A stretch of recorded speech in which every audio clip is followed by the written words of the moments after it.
Chapter 1694. Will this really work? Lotus Sun was skeptical about Kamiya Yoshiko's plan. Regardless of whether this method was feasible or not, no matter how well she hid herself, Wang Ling would still be able to see through her at a glance. In the past, when she didn't know how strong Wang Ling was, she might have given it a try. But now that she knew Wang Ling's true strength, trying it again would just be asking for trouble. Not necessarily. There might be a chance. Monk Jin Dang knew what her concerns were, and he couldn't help smiling.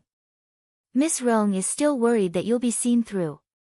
But if we work together, we might be able to deceive everyone. Actually, the monk didn't really want to help her, but wanted to see if there really was a way to hide it from Wang Ling. Challenging Wang Ling was Monk Golden Lamp's daily routine. Even if he couldn't win in terms of raw strength, the monk still wanted to challenge him in other aspects. Although it was said that a monk shouldn't have a competitive heart, the monk didn't think that it was competitive. It was clearly the desire to improve himself because he was brave enough to take on challenges. But whether or not he had the right to challenge her depended on Lotus Sunday. On the side, Audjua, Zhou Zi, and Lupi Toad all vaguely felt that this didn't sound very reliable, but it was clear that they couldn't stop Lotus Sun's birthday surprise. What happened next was that one dared to speak, and the other dared to listen. Then Senior, what should I do? Lotus Sun asked. If we want to keep this a secret, we need to do it in 3 ways. Monk Golden Lamp suggested, first, we need to divert attention. Like Miss Yoshiko said, give him enough crispy noodle snacks. That way, Ling Jinren's attention won't be on the big gift box that Miss Rong is in. That makes sense. Senior, please continue. Lotus Sun believed him. Secondly, we need to make an issue of the packaging. When the time comes, this penniless monk will personally help Miss Rong. Miss Rong only needs to use the golden talismans blessed by this poor monk and stick them all over her body. Although I probably won't be able to fool Ling Jinren, I can at least resist him for a while. Monk Jin Dang came up with a plan. Then, the most important point is Ling Jinren's King's Eye. With the King's Eye, he has the ability to separate the false from the true, and any disguise is useless. Hence, I'll need Brother Zhua's help with this. Me? Pointing at himself, the expression on his face gradually turned savage. Ha ha ha. Sure. How can I help you? This was not the first time he, as a disciple, had cheated his master. In any case, it was to foster a relationship between Wang Ling and Lotus Sun, so he was naturally duty-bound to do this. I remember that Brother Zhua has the King's Eye sharing mechanism. Then, the moment Ling Jinren received the gift, could he use the shared King's Eye ability to temporarily turn off its passive ability? It's a passive ability that prevents you from removing the false from the true. The monk said, of course. You don't need to resist for too long. A few minutes is enough. This, rubbing his chin, he frowned and said, I've never tried this before. I don't know if it'll work. Does this count as deceiving your master and destroying your ancestors? Brother Zhua, are you thinking too much? How could this be considered as deceiving his master and destroying his ancestors? It's obviously a beautiful story of marriage. I see. Zhua nodded. Alright, I'll try. Seeing a group of people discussing their future plans so seriously, Kwamiya Ryoko began to regret her suggestion. Regarding the gift, she had only mentioned it casually. How could she have known that Lotus Sun was trying everything out of desperation? She really believed it. She didn't know why, but she had a bad feeling. At night, after returning to the staff apartment, Zhua immediately drafted an acceptance plan for Battle Sect's official takeover of the technology city in the realm of illusion this time. His position in Battle Sect was special. In addition to his position as a guest elder, he was also one of Battle Sect's ministers. Currently, Battle Sect was divided into 8 divisions, and Zhua's 8th division was mainly responsible for 3 things: supervising the sect's overall discipline, coordinating the sect's future direction, and planning current development plans. To put it bluntly, in online terms, it could be summed up as dog management plus dog planning. Was Battle Sect attacking the technology city in advance this time? Reporting it without approval was in fact a violation of the rules. So in this case, Audiobook needed to emphasize the salient point in the plan. The danger of this technology city, he would report it to Huaxiao Alliance after making it an emergency evacuation. And there could only be two subsequent outcomes. One was that after Battle Sect completed the connection, Huaxiao Alliance would take over the technology city. First, that was for Battle Sect to take over and smoothly expand. Of course, was it one more technology city or one less technology city? This wasn't important to Battle Sect at the moment. Battle Sect was now the #1 sect. They had a strong army and were powerful. What they needed to do wasn't to blindly become stronger, but to find a way to stabilize their current position. Thus, as the head of Battle Sect's 8 divisions, Audiobook naturally had to ensure that nothing went wrong. Of course, in addition to this acceptance plan, Audiobook also had another plan, which was to take Zhou Zi in as a disciple. After this incident, Audiobook felt that Zhou Zi was already fully qualified to become his disciple based on his outstanding performance. Now, all that was missing was a nod from Wang Ling. Li Xian and Zhang Zijin were among the first batch of people to go back. They had heard about Wang Ling's birthday, but they didn't care much about Lotus Sun's plan. They were more concerned about what they should give Wang Ling regarding this point. Both of them had a tacit understanding that no one had more authority to speak than the person they were about to meet. In Wang Ming's private research institute, the two of them followed the instructions of his brainwave clone in the technology city and handed the memory chip to Wang Ming himself. The moment he saw the chip, Wang Ming knew what had happened, and he couldn't help smiling as he pinched it. So that's how it is. He copied his memories from the technology city. That's very much like my clone's style. That Mr. Ming from the technology city said that there are important research materials inside. After all, my opponent is that legendary immemorial being, the man who mastered core technology in ancient times. It will naturally be helpful for my research. Wang Ming couldn't help sighing when he said this. It's just that it's a pity. Li Xian looked at Wang Ming. Mr. Ming, are you referring to that Shouchong? Wang Ming nodded. I heard that after he was captured, he was split up, and the heartless ancestor's disciple fused that sent into his brain. That's right. Zhang Zijin nodded and said, it's a pity that Brother Li Xian and I arrived too late, otherwise we might have been able to save him. It's all fate. Wang Ming sighed, then directly inserted the chip in his hand into a helmet-shaped decomposer, and then put the helmet on his head. Then, let's see what kind of useful information I have on the other side. Chapter 1695. All along, Wang Ling had a faint intuition that while some of the major events that had happened recently seemed to have come to an end, they might not have truly been resolved yet. The dark forces behind the scenes might be plotting a counterattack plan, and they might form a hemp rope to deal with him. It sounded a little scary. It even made him a little flustered. However, this panic was not for himself, but for his family. It was true that he was very strong, but Father and Mother Wang were at the end of the day ordinary little cultivators who hadn't even reached the foundation establishment stage. As for his little sister Wang Nuan, she was even more of a little girl who hadn't formally developed yet. Although it was important to accumulate combat experience, he was still in the growth stage. It would not be good if little girl Nuan fought too many times. According to teacher Luo Xiang, letting little girl Nuan continue to fight might constitute the crime of employing child labor to do dangerous labor. Wang Ling felt that he couldn't afford to be accused of this. Thus, he felt that it was necessary to make various preparations. Not for himself, but for his family. It was clearly not enough to have a few soul transformation monsters guarding the house. If Father and Mother Wang went out, they might run into other dangers. It was precisely because of this that Wang Ling hadn't cancelled Father Wang's Qilin arm which he had enchanted the last time. Everyone knew that this pair of Qilin arms had transformed into a Qilin maid.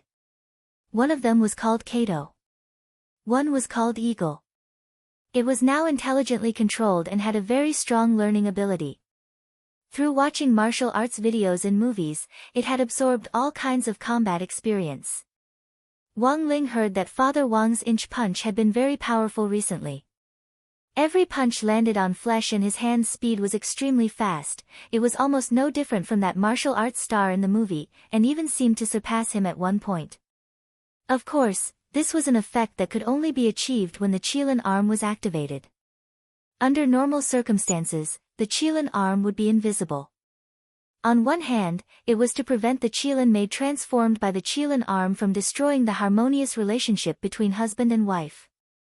On the other hand, it was to prevent Father Wang from accidentally breaking the keyboard when he was typing. Therefore, only in life-threatening situations would the Qilin arm be triggered and activated automatically. All in all, compared with Mother Wang, Father Wang still had a certain level of self-defense. But overall, it was still not enough. The enemies they were facing now were no longer the arrogant bugs in the corners of Earth. Every single one of them was a universe-level big shot, a being from the old days faction, an ancient being. When encountering these people, he had to be well prepared in all aspects. When Wang Nuan had been born, the grave god had wanted to do something to Mother Wang, which had actually given Wang Ling a very important revelation. He felt that it was time to pay attention to his parents. It was Friday, December 26th. For the first time ever, Wang Ling took the day off and didn't go to school. It was clearly his birthday today, but he was worrying about the safety of his parents and the comprehensive defense of the Wang family's small villa. Father and Mother Wang were very touched. Because it was Wang Ling's birthday, he had actually thought of giving them presents. Although the present was a pair of long johns, to be honest, he had been inspired by Zhou Zi.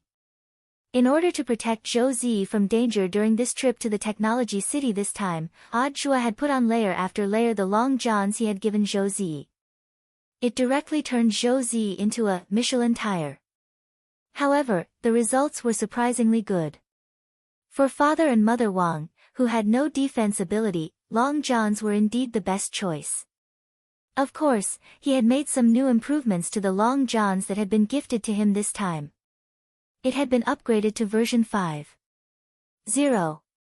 The new improvements were as follows: 1. Version 5.0 of the long johns will have the same defense as 10 normal sets of long johns.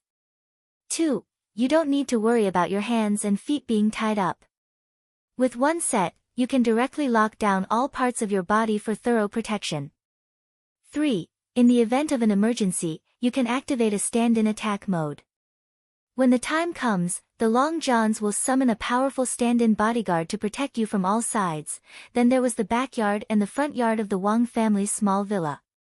After returning from the technology city, Wang Ling had also brought back 096, which had recognized Unwan as its master, and it was currently being kept in the backyard. 096 had originally been a humanoid rabbit-eared creature.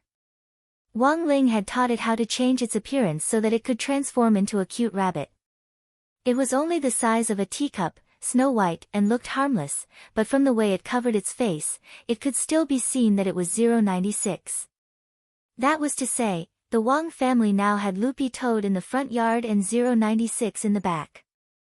A dog and a rabbit as security guards, this arrangement was unheard of. What about the feed?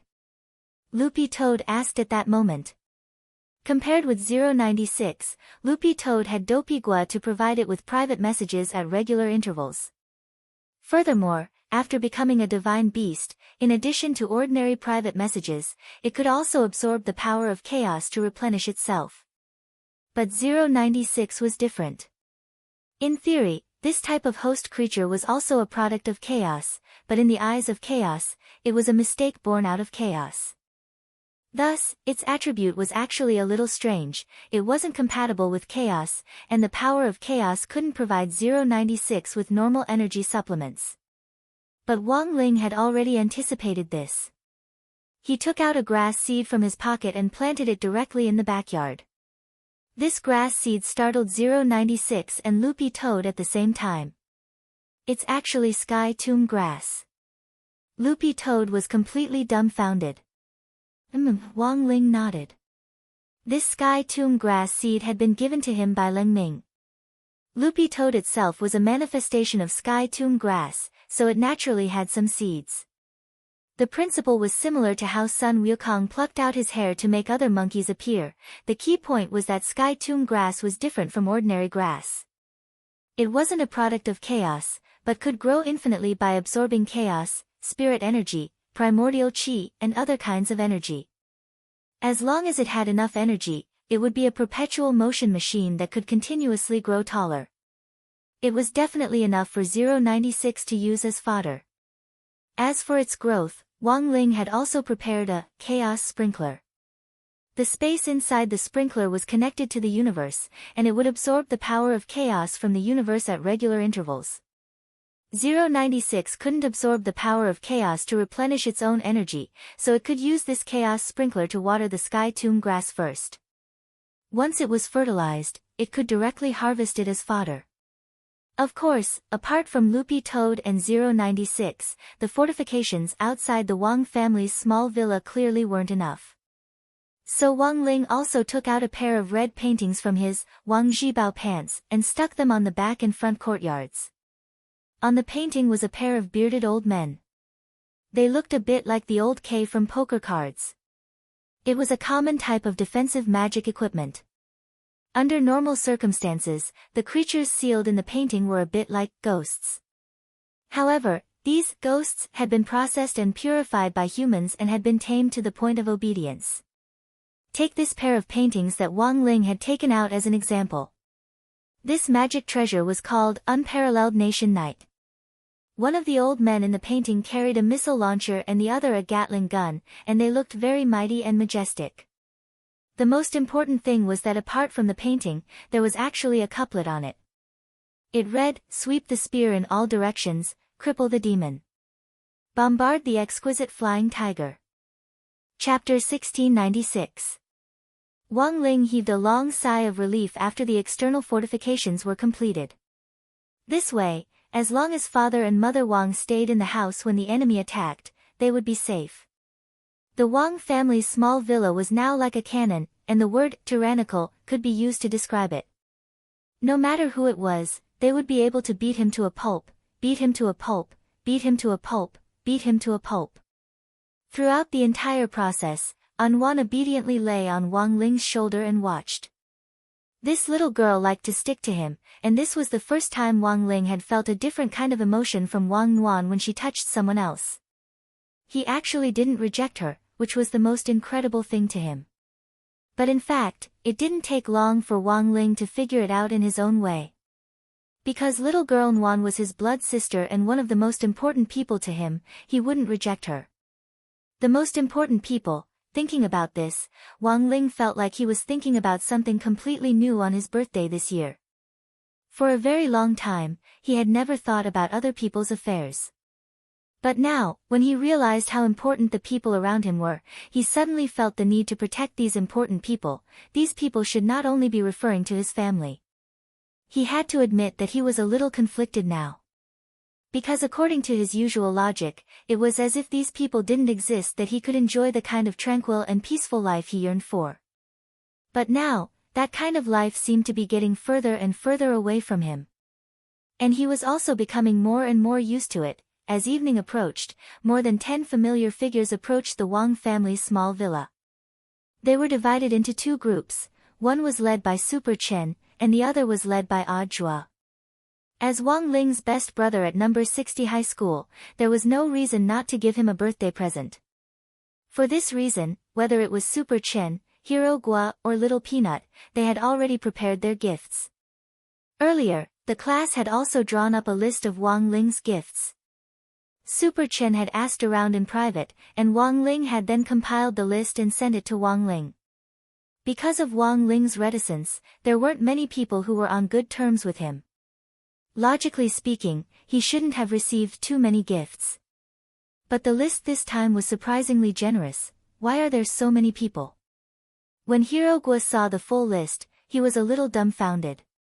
Because a lot of people hear that Wang Ling is a mascot. In a sense, giving a gift to a mascot is a tribute that can increase one's luck, Little Peanut said. That's true, but in reality, the situation is more complicated than we thought. Complicated? Didn't you see that there are a lot of people from other classes on the gift list? They don't usually have anything to do with Wang Ling, so why would they give him gifts for no reason? Yes. How strange. Super Chen spread his hands and said, "It's not strange at all. I think it's very likely that these people have also joined the Grey Church." Hero Gua and Little Peanut nodded at almost the same time. They might not believe what other people said, but Super Chen's mouth was real. He had to believe it. Of course, although there were many people who gave gifts, the gifts themselves were not that expensive. They were all high school students, so what they gave was just a thought. Not everyone could give an aircraft carrier as a gift like Lotus Sun's family. Thus, after school that day, Super Chen, Hero Gua and Little Peanut directly delivered the gifts to the entrance of the Wang family's small villa. They had thought that Lotus Sun would also come, but to their surprise, she actually refused the invitation and directly disappeared as soon as the students left. Super Chen felt that it wasn't that Lotus Sun didn't want to give Wang Ling a gift, but that she clearly had her own reasons. It was just that he didn't know what on earth she wanted to do. Given Huaguo Water Curtain Group's financial resources, there was nothing in the world that money couldn't buy. But Super Chen felt that Lotus Sun definitely wouldn't want to give such an insincere gift. Hero Gua, what do you think Lotus Sun will give Wang Ling? She won't directly give him a house, right? If she directly gives him a house, then oh my god, I'll have to work so hard for so many years. Probably not a house. This gift is too expensive, Wang Ling might not accept it, Little Peanut said. Also, this kind of gift is very tacky. For rich people, a house isn't a house at all, it's just a playing card. When I went to number 59 high school for the exchange meet earlier, I saw with my own eyes 3 girls use their property certificates to play fight the landlord. A straight flush from 1 ring to 9 rings, have you ever seen it before? Hearing this, Super Chen and Hero Gua turned pale with shock. They had no idea this kind of operation existed at all. After a few minutes of silence, Super Chen said again, I also don't think Lotus Sun will give him a house, it's too outrageous. It's not like she's getting married. Even if she's giving him a house, she has to think of a way to give herself away first. Hero Gua and Little Peanut understood once more. It turned out that Lotus Sun wanted to give herself away. Elsewhere, another group of people led by Zhuo approached the Wang family's small villa from a different direction. Lotus Sun had been very nervous along the way. It had taken her a lot of time to order the special crispy noodle snacks last night, and it hadn't been easy for her to make it in time. Of course, the most important thing was actually the gift box that contained her present, which Lotus Sun had taken a long time to choose. She had arranged to meet the courier who would deliver the gift box in front of the Wang family's small villa at this time, and everything else had already been arranged. Masteress, you don't have to be so nervous. You have to relax a little, that way I can also relax a little. Chua comforted her. Later, when your gift box is delivered along with the crispy noodle snacks, I'll do my best to break the king's eye's ability to separate the false from the true. He was really nervous. After all, this kind of behavior was indeed a little like deceiving one's master and destroying one's ancestors. Who's your masteress? Lotus Sun blushed and hurriedly cast a cooling spell on herself. After she calmed down a little, her willowy eyebrows furrowed slightly again. Because the person delivering the gift box hadn't arrived yet. She, on the other hand, was ready. Just as they had planned at the beginning, Monk Jean Deng had prepared a lot of blessed golden talismans for her, and she just had to crawl into the gift box and then stick them all over her body. Chua knew that Lotus Sun had put a lot of effort into the custom-made gift box. After all, there had to be a person in the gift box. But when they had gone shopping yesterday, for some reason, most of the surprise gift boxes that contained people looked like coffins, so in the end, Lotus Sun had no choice but to go the custom-made route. Chua heard that Lotus Sun had asked a skilled craftsman to tailor-make this gift box. It didn't look like a coffin at all, and was very artistic. Is it that little brother in the red hat?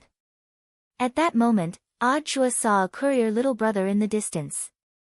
Pulling a large box, he slowly rode over on an electric 3-wheeled motorcycle from afar. Through the king's eye, Audiobook could easily see what the custom-made gift box looked like inside the box. Then, he sucked in a cold breath. Hiss, this gift box, chic was indeed chic. It was made of metal and had perfect curves. It indeed didn't look like a coffin at all, and had been completely custom-made for Lotus Sunday. But the problem was, this damn gift box was in the shape of a person. Chapter 1697. On Wang Ling's birthday, Wang Ming had initially wanted to give him the detailed concept of the first version of the new talisman. He planned to call it the Talisman of Eternity, and privately thought that it was the best gift he could give so far. Compared with all those fancy things that money could buy, only the design and development of the Talisman of Eternity could bring Wang Ling eternal happiness. A lot of people had different definitions of happiness. So for Wang Ling, what on earth was happiness? As a brother, Wang Ming felt that he had thought this through thoroughly. For Wang Ling, happiness was simple and ordinary. He especially hoped that one day, he could personally tell Wang Ling, "Congratulations, Lingzi, you can finally live a normal life."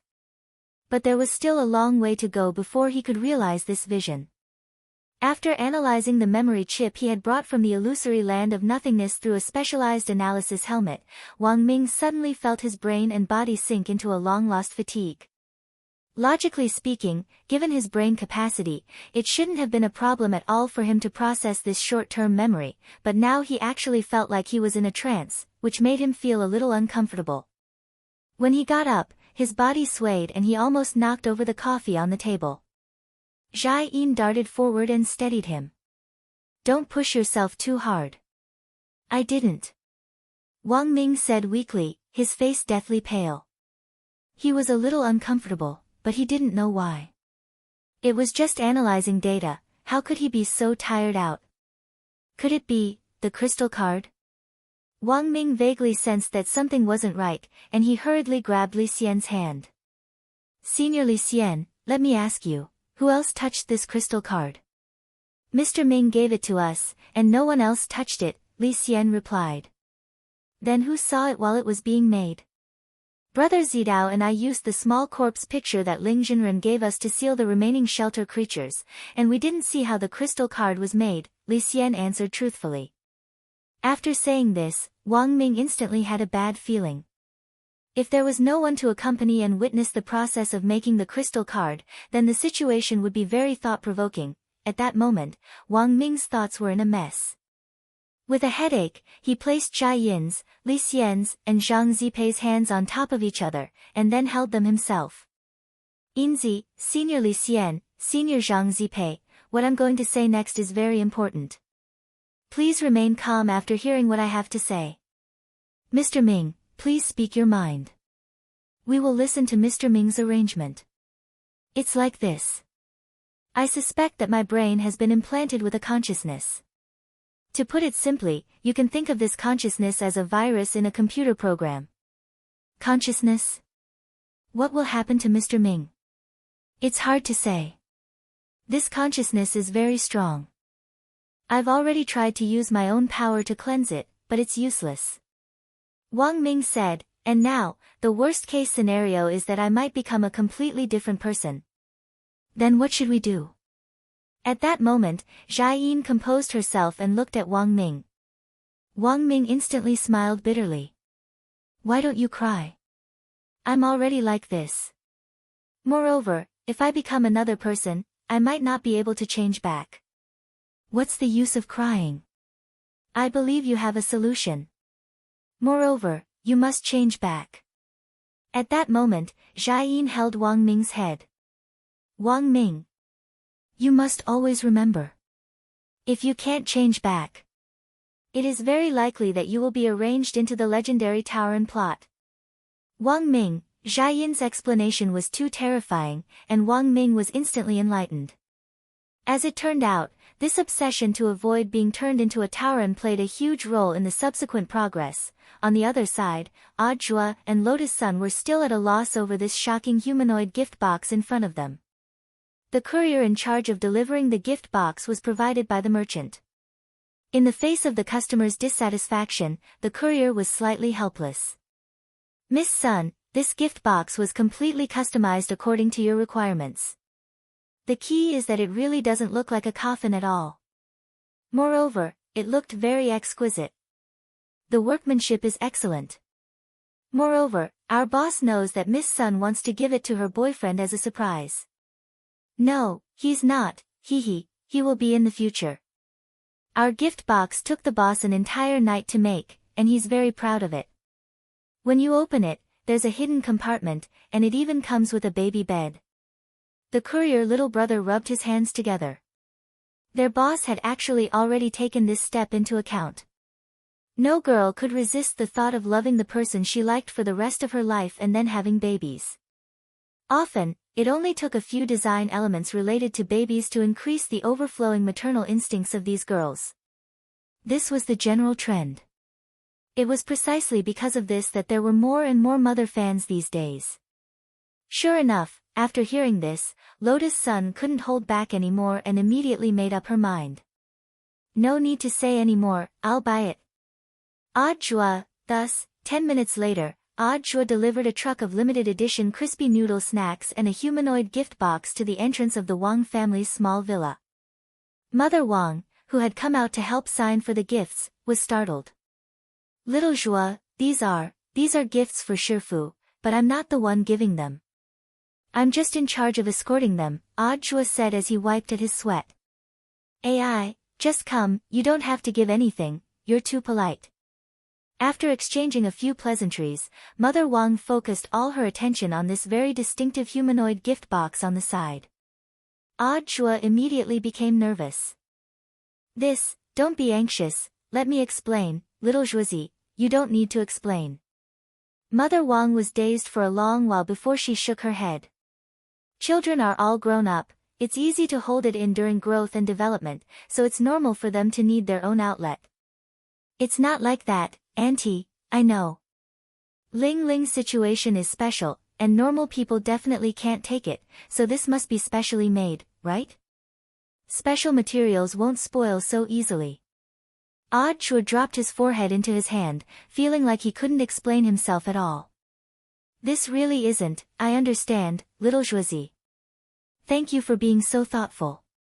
No, Auntie, this really isn't inflatable sandbag? That material is too lousy. Oh, so Auntie was talking about a sandbag, then it's fine. Chapter 1698.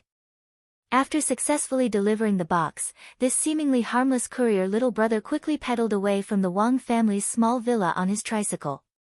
After driving the tricycle to a remote corner, he dialed a number. The person on the other end of the line said something to him, and the little brother quickly replied, "Yes, boss. The custom-made gift box has arrived." Oh, that is to say, I have to find another body, right? Then I have to directly abandon this body. I see. Do you want me to make it look like a car accident? Don't worry, boss, this subordinate will definitely do it properly. After hanging up the phone, the courier little brother's pupils quickly dimmed, and then split into tentacles. He rode the tricycle to the nearest road and magnified his perception. After searching for several minutes, he finally fixed his target on a Tesla hybrid electric and spirit power vehicle that was driving over on autopilot from afar. A family of 3 was happily sitting in the back seat of the vehicle, and he sped up on the tricycle. Bang! A loud bang. The vehicle collided with a huge explosion. With his body burning in flames, he jumped on the tricycle, lifted the roof, and saw a man and a woman whose faces had been disfigured from the collision tightly hugging an unconscious girl. Everything was as he had expected. At this moment, human kinship played a crucial role. The little girl, who was only 10 years old, was immediately protected by her parents after the collision and did not die. And this was the result he wanted to see. Mission accomplished. He couldn't help curling his lips, and an invisible golden light separated from his body and attached itself to the little girl's body. From the next moment onwards, he was no longer himself. Her name was Qin Xiaomu. She was the sole survivor of a car accident with a courier little brother. At the same time, she was one of the great old ones who had continuously attached themselves to human consciousness on Earth. She was the same as the ultimate hunter among the great old ones. This group also had an exclusive code name. It was called Thought Plague. On the other side, Wang Ling had received a lot of birthday presents. Super Chen, Hero Gua, and Little Peanut had actually arrived first. After handing over the presents to Wang Ling, the three of them sneaked into the house as if they had secrets to tell Wang Ling. Wang Ling was dazed when he heard Super Chen's words. Do you know, Wang Ling? I think Lotus Sun wants to give herself to you. It wouldn't have mattered if someone else had said this, but when Super Chen said it, a bead of sweat immediately broke out on his forehead. You want to give yourself to him? There was no need for that. How could he accept a living person as a gift? Most importantly, he felt that Lotus Sun was useless and not as delicious as crispy noodle snacks. In addition, Wang Ling had no intention of dating at all. If he accepted this gift, what if he was misunderstood? These were all questions he had to consider. As the saying went, a rabbit didn't eat the grass near its burrow. Wang Ling had never felt that their high school relationship was reliable, and he felt that Lotus Sun had still been hot-headed for the moment. Furthermore, his attitude toward her was purely that of friendship, and it was impossible for him to consider long-term development at this stage. No, not just at this stage, but also in the future. Wang Ling, since we're already here, we should take things as they come. She's already so obvious, so you'll just accept it. Hero Gua said. Don't worry, we brothers will definitely support you fully. But isn't it a little too introverted to fall in love now? Old Pan won't be happy, said Little Peanut. She's a pedantic old fogey, Hero Gua retorted. Besides, how can this be called dating? It's clearly called promoting friendship. Wang Ling and Lotus Sun are in the process of promoting friendship, waiting for each other to grow up. Wang Ling, what if *King waiting for each other to grow up? Ling Ling, Miss Lotus has brought you a birthday present. You have to thank her properly later. Let's go out for dinner or something. At that moment, Mother Wang brought Lotus Sun's birthday present to Wang Ling. He was very satisfied with a pile of custom-made crispy noodle snacks in a giant gift box. Next to this gift box was a human-shaped gift box, which made Wang Ling want to return it. Ah. The weather's pretty good today, Wang Ling. Happy birthday to you. We'll take our leave first. Super Chen was already grinning from ear to ear in his heart. He hurriedly patted Hero Gua and Little Peanut on the shoulders and practically chased them out of Wang Ling's room before quickly disappearing. It could be said that Super Chen's insight wasn't bad. Wang Ling felt that if he really liked Lotus Sun, Super Chen's move would definitely be the most powerful assistant. To be honest, Wang Ling had planned to directly send Lotus Sun back, but when he saw this human-shaped gift box, he felt that something wasn't right. Don't bother. The secondary eye's anti-control ability is ineffective. Wang Ling glanced out the window and spoke telepathically to Audiobook, who was lying in ambush outside the villa. He had been waiting outside the Wang family's small villa for an opportunity to act, but hadn't expected to sense Wang Ling's dead fish eyes staring at him from his room on the second floor. For a moment, Audiobook felt a little disappointed. As expected of Shifu, his insight was unparalleled, but from Wang Ling's tone just now, Audiobook had sensed some seriousness. Could it be that there was something wrong with the gift box? Given Shifu's temper, if he had already known that the gift box contained his mistress, he would have directly sent her back without even opening the box. But now, Wang Ling hadn't done that. Audiobook suddenly realized what the problem was. He immediately went upstairs and saw Lord Ma and Loopy Toad sitting around the human-shaped gift box as they examined it. What on earth is going on? Audiobook asked. There's something wrong with the gift box. Miss Rong can't come out, Loopy Toad said. Audiobook, how is that possible? Loopy Toad, someone has tampered with the gift box. It will explode when opened, and the force of the explosion won't be small, so I'm afraid a lot of innocent people will be affected. In addition, the explosion may cause cosmic energy radiation, which will cause irreversible damage. Looking at what we've seen so far, it's probably the work of those old rulers. The god of the grave. It could be him, or it could be his followers, Loopy Toad said. Of course, little Master Ling told me all this. You can't open it by force? If you do, Miss Rong may suffer unbearable pain. Even if she can be resurrected, there's no guarantee that her soul will remain intact under the intense pain. Loopy Toad said, of course, apart from that, there are also crispy noodle snacks in the gift box, which are all custom-made, out-of-print flavors. It would be a pity if they exploded. Jua, it seemed that this was the main reason why they couldn't open it by force. Then what do we do now? Jua asked. Loopy Toad, we can only let Lord Ma try first and see if he can somehow send Miss Rong out of the box alone. Chapter 1699. Using the teleportation spell to locate the target, Lord Ma's mood at that moment was extremely complicated and extremely nervous.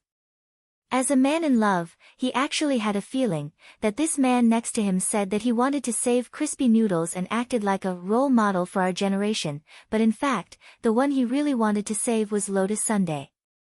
It was just that he didn't say it out loud because of his personality.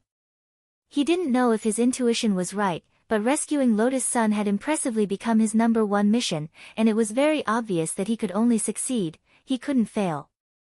If he couldn't save her, he felt that he was probably going to die.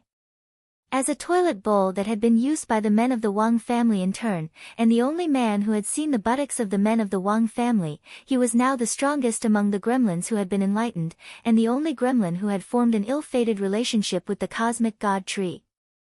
For the first time, Lord Ma had a serious attitude as if he were performing surgery, and transported a specific person. The next second, there was a flash of light, and next to Wang Ling, Lord Ma, who was covered in cold sweat, instantly disappeared, to be replaced by a soft body covered in talismans. Because she had been in the human-shaped gift box for too long, and also because she had overheard the conversation outside, she had been a little nervous, causing Lotus Sun to feel a little short of oxygen. Now that she had been rescued by Lord Ma, her legs immediately turned to jelly. At first, she was going to fall toward Jua, but he didn't intend to help her up at all. Instead, he secretly used the gravitation spell to turn Lotus Sun around, and she instantly fell on Wang Ling. Lotus Sun, Wang Ling, the two of them looked at each other in dismay. Only Lotus Sun's face heated up, and she hurriedly let go. At that moment, Jua walked over with a natural expression on his face as if nothing had happened. That's great, Miss Lotus is fine. But it seems that this matter hasn't been resolved yet. It was true that Lord Ma had saved Lotus Sundae. But in fact, this couldn't be called saving. Because Lord Ma had taken advantage of the fact that the gift box hadn't been paying attention to take his place. He had ensured that there was always a person lying inside the human-shaped gift box, so that it wouldn't explode. Of course, this was also the best method that Lord Ma had chosen after comprehensive consideration. He could save Lotus Sun and shift the risk to himself. He was just a toilet bowl, even if the gift box exploded in the end, he wouldn't feel any pain. Wang Ling fully acknowledged Lord Ma's performance. Unlike ordinary human cultivators, it was Wang Ling who bestowed the souls of the gremlins they enlightened. Therefore, Lord Ma's move of exchanging a leopard cat for a crown prince, swapping himself in would make things much easier. Wang Ying cooperated well. He had been watching on the side for a long time, and knew what Wang Ling was thinking at the moment. He immediately took this humanoid gift box and used the warp shrinking technique to get far away from Earth to another corner of the universe. This was the place where Wang Ying and Sun Yinger often played the planet wall tapping technique. God knows how many spirits of planets have been harmed by him. Therefore, it was the most suitable time to detonate it. In any case, these planet spirits would be repaired by him in the future. Bang! A few seconds later, a huge explosion came from the depths of the universe. A huge mushroom cloud appeared out of thin air, accompanied by a powerful explosion that extended for several light years, blasting everything in its surroundings into pieces. Cultivators below the Dao God realm couldn't hear it. Wang Ling's ears twitched as he looked in a certain direction in the air. Following his line of sight, he saw that it was the location of the explosion. The scale of the explosion was bigger than Wang Ling had actually expected. This was because the spirits of the planets had also been detonated at the same time, resulting in a chain of explosions that were like toppling dominoes, instantly increasing the range and power of the explosion to an even greater level. It was hard to imagine what kind of destruction it would cause if something of this scale happened on Earth. It was likely that the entire solar system would vanish. And no ordinary person could set up this kind of method.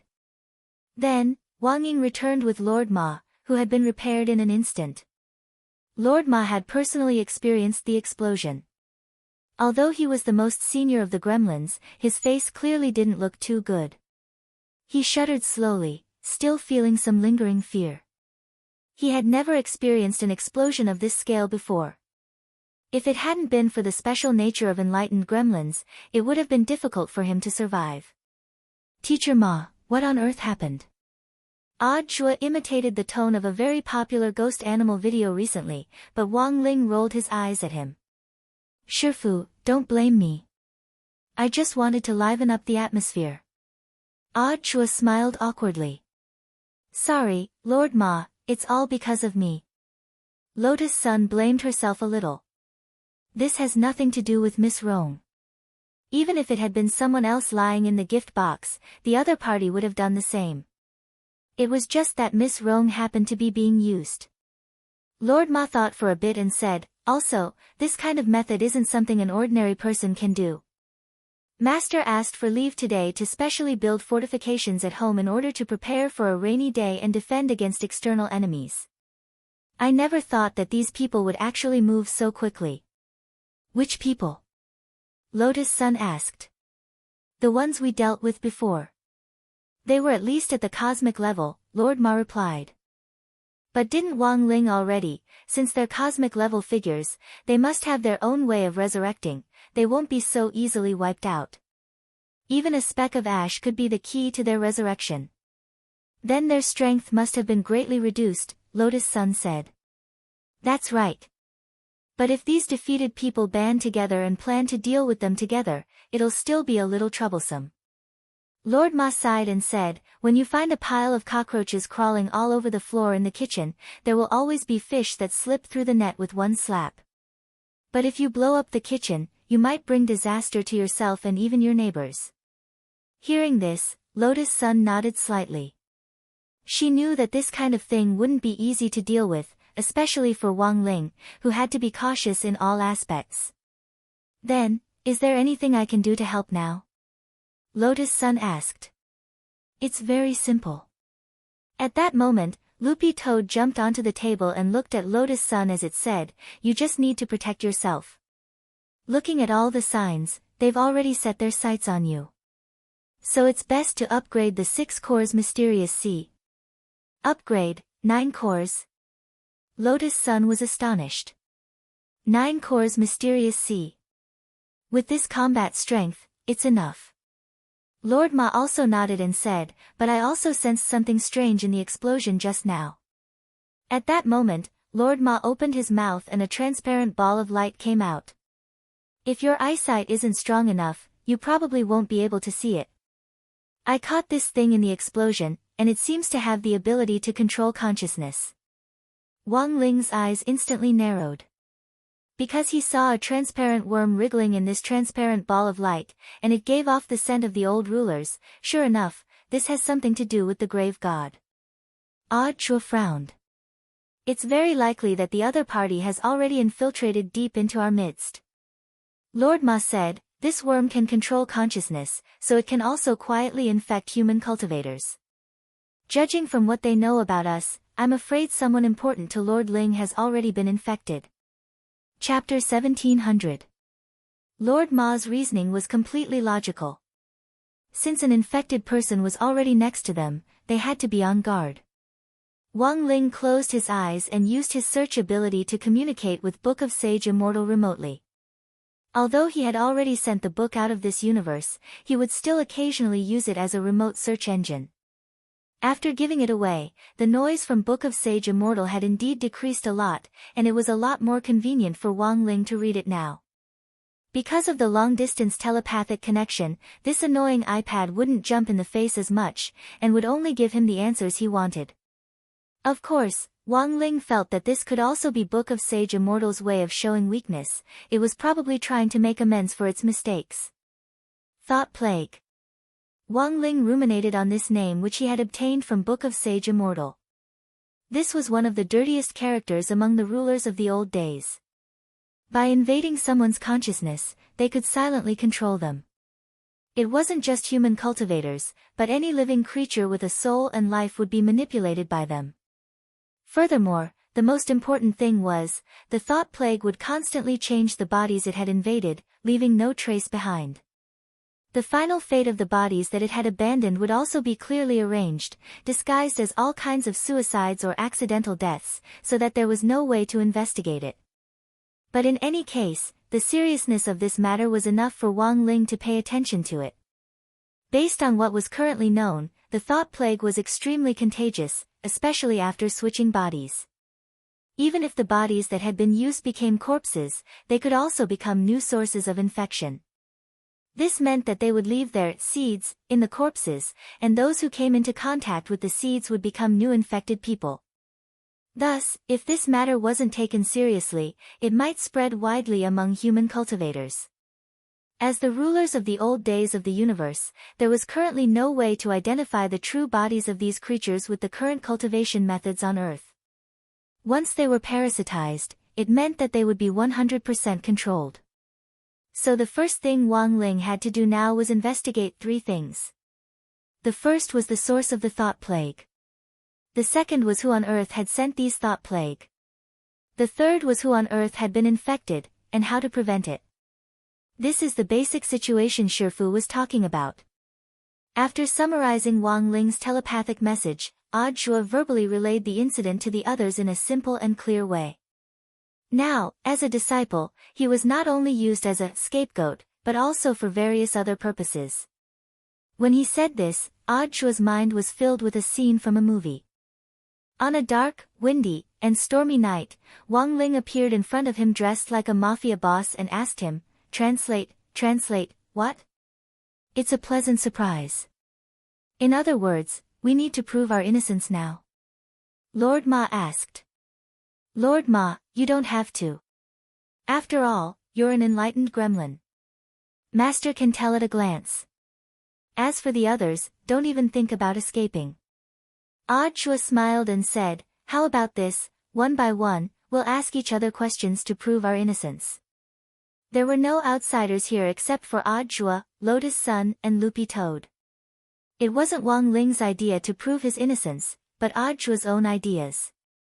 Wang Ling didn't stop him, and just watched the show. When Zhuo said this, he saw that Lotus Sun's face was bright red, as if it would burn at any moment. How about this, I'll start first. You ask me first, Zhuo said as he looked at Loopy Toad. Loopy Toad reacted quickly. Do you like highlands or flat ground? Zhuo, flat ground. Zhuo, then what's your favorite food? Bone sticks, big meat flies, and so on. Loopy Toad, of course it's bone sticks with big meat flies in the middle. Very good. Proof complete. One man and one dog cooperated very well, and after asking each other questions, they high-fived each other. Lotus Sun, that's it. Zhuo nodded. Of course. Then, Miss Rong, do you want to try? Lotus Sun, I'll try. She had thought that he might ask some tricky questions, so she had been a little worried, but the question just now didn't seem special. So Zhuo looked at her and suddenly asked, if a youngster who looks better than Shifu appears in front of you, will you fall in love with him? Lotus Sun was a little surprised by this question, but she still shook her head with a resolute look in her eyes. Of course not. She had always been very sure. The reason why she liked Wang Ling wasn't because of his face. There were so many good-looking young men, and as the eldest daughter of the Sun family, she could summon them at her beck and call. But only Wang Ling was special to her. Hearing this, Zhuo's expression was one of triumph as he hurriedly asked, why? Is it because you like my Shifu? Hearing this, Lotus Sun knew it was bad. She had been tricked by Zhuo again. This bad guy, he only knew how to trick her all day long. He was actually asking questions. Furthermore, it was fine if he kept asking, but he was asking this kind of question, and in front of Wang Ling, how was she supposed to answer? She struggled in her heart, then clenched her teeth and braced herself to deny it. Of course not. Zhuo was shocked when he heard this. No. So you're fake Miss Rong. Brother Toad, let's go. Lotus Sun instantly panicked and looked at Zhuo with an expression of admitting defeat. Yes. I like Wang Ling. That's fine, right? She was in a bad mood, and the shame of being forced to confess in front of Wang Ling made her want to find a hole to crawl into. Wang Ling's expression didn't change much when he heard this. The main thing was that Lotus Sun had already confessed a few times before, and he was probably a little used to it. He knew that Zhuo's love for stirring up trouble was in fact an act of support. But to be honest, Wang Ling felt that it was useless. Because he wouldn't like Lotus Sunday. It was said that there was no such thing as pure friendship between men and women, but Wang Ling felt that this wasn't true at all. He had always felt that he and Lotus Sun had this kind of pure friendship. That was right. It was just friendship.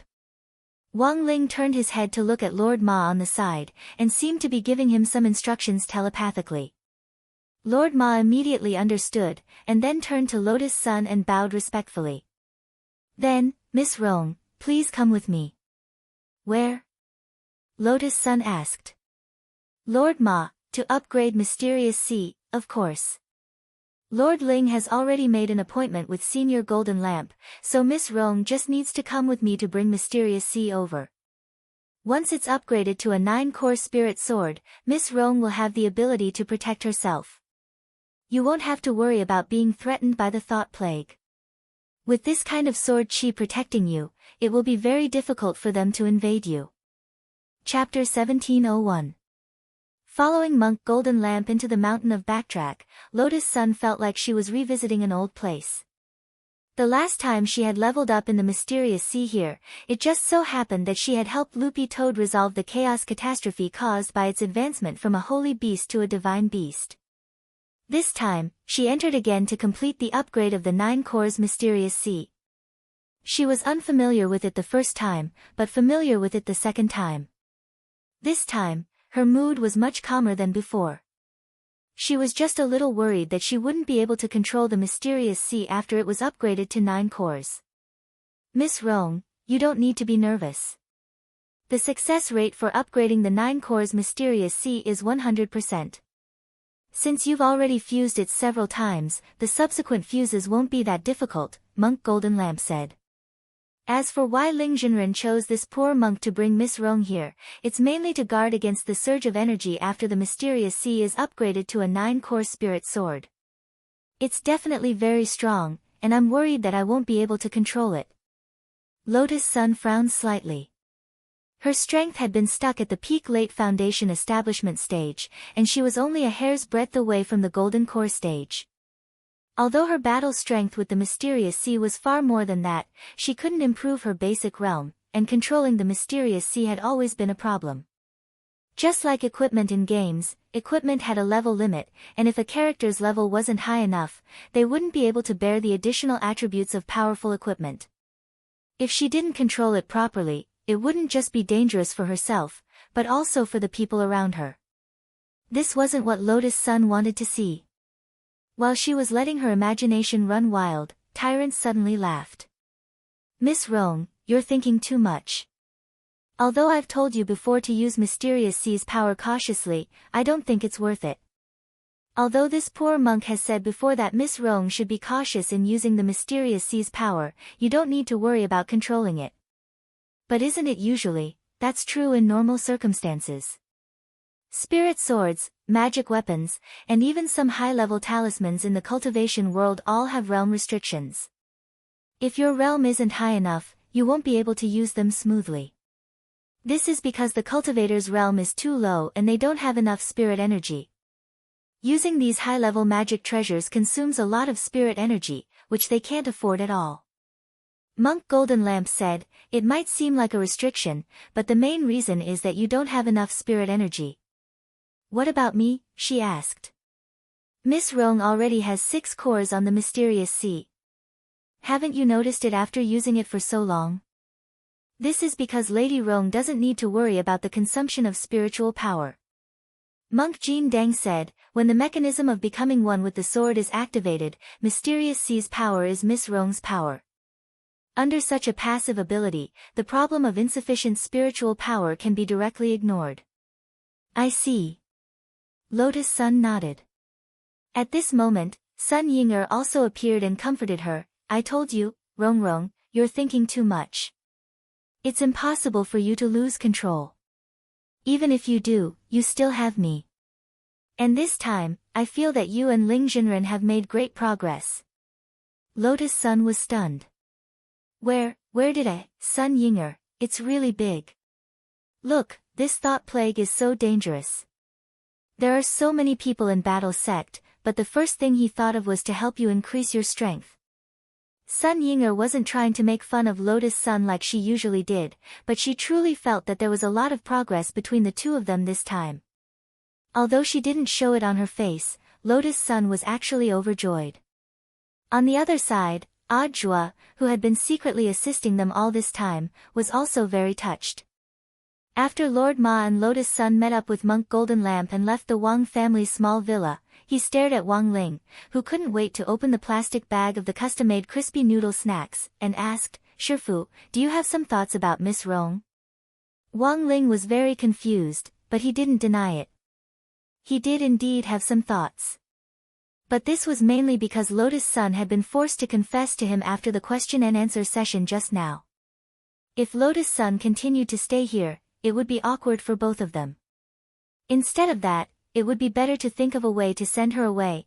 Besides, Lotus Sun was always in his room, and he couldn't eat crispy noodle snacks. Wang Ling had never been in the habit of being stared at while he ate. In the school cafeteria, he usually ate in a corner. This was the basic process. Avoid familiar people as much as possible and force yourself to eat with them. Choose a corner. Snap your fingers. Stop time. Then, you quickly finished everything on your plate, snap your fingers again, and time returned to the classroom. This way, Wang Ling wouldn't feel uncomfortable being stared at while he ate, and eating wouldn't waste any time. Time stop was a very useful trick. There were times when laziness flared up and you didn't want to do your homework at night. You could also bring your homework to school in the morning and use time stop to finish it. It wasn't just for himself, but also for Father Wang. There were times when Father Wang really couldn't catch up with the updates, and he would ask Wang Ling to use time stop to temporarily freeze time. This was also one of the main reasons why Father Wang had been able to update for so many years, rain or shine. You would never know what on earth was behind a web novelist who could continuously update. Maybe it was boxes and boxes of bald-proof hair growth fluid. Or maybe it was a son who understood time stop. Lotus Sun was being strengthened, but Wang Ling didn't think it was very reliable to ascertain their identities through interrogations. In the end, an external force was needed. The modern cultivation world couldn't do anything about it, but Wang Zhibao had a corresponding magic treasure in his pants. He took out a bronze mirror called the Immemorial Beauty Mirror, which was the primordial chaos magic treasure of an empress in ancient times. Although it was called a beauty mirror, the truth was that it wouldn't make a person beautiful, and would instead directly reflect their barefaced appearance. Wang Ling looked at himself in the mirror and found that his appearance hadn't changed much. He then pointed the mirror at Loopy Toad, and found that its dog fur was still as green as before. Loopy Toad, got it, so I'll just give it to the people in Battle Sect to try. But there are too few of them, so it might be troublesome to test them. Also, if there's too much noise, it might alert the enemy. Wang Ling nodded. This was indeed a problem. So in the first round, he decided to only conduct a preliminary test on the core members of Battle Sect to ensure that there were no problems with the higher-ups. As for the scarcity of the beauty mirror, that was even easier. Wang Ling opened his king's eye.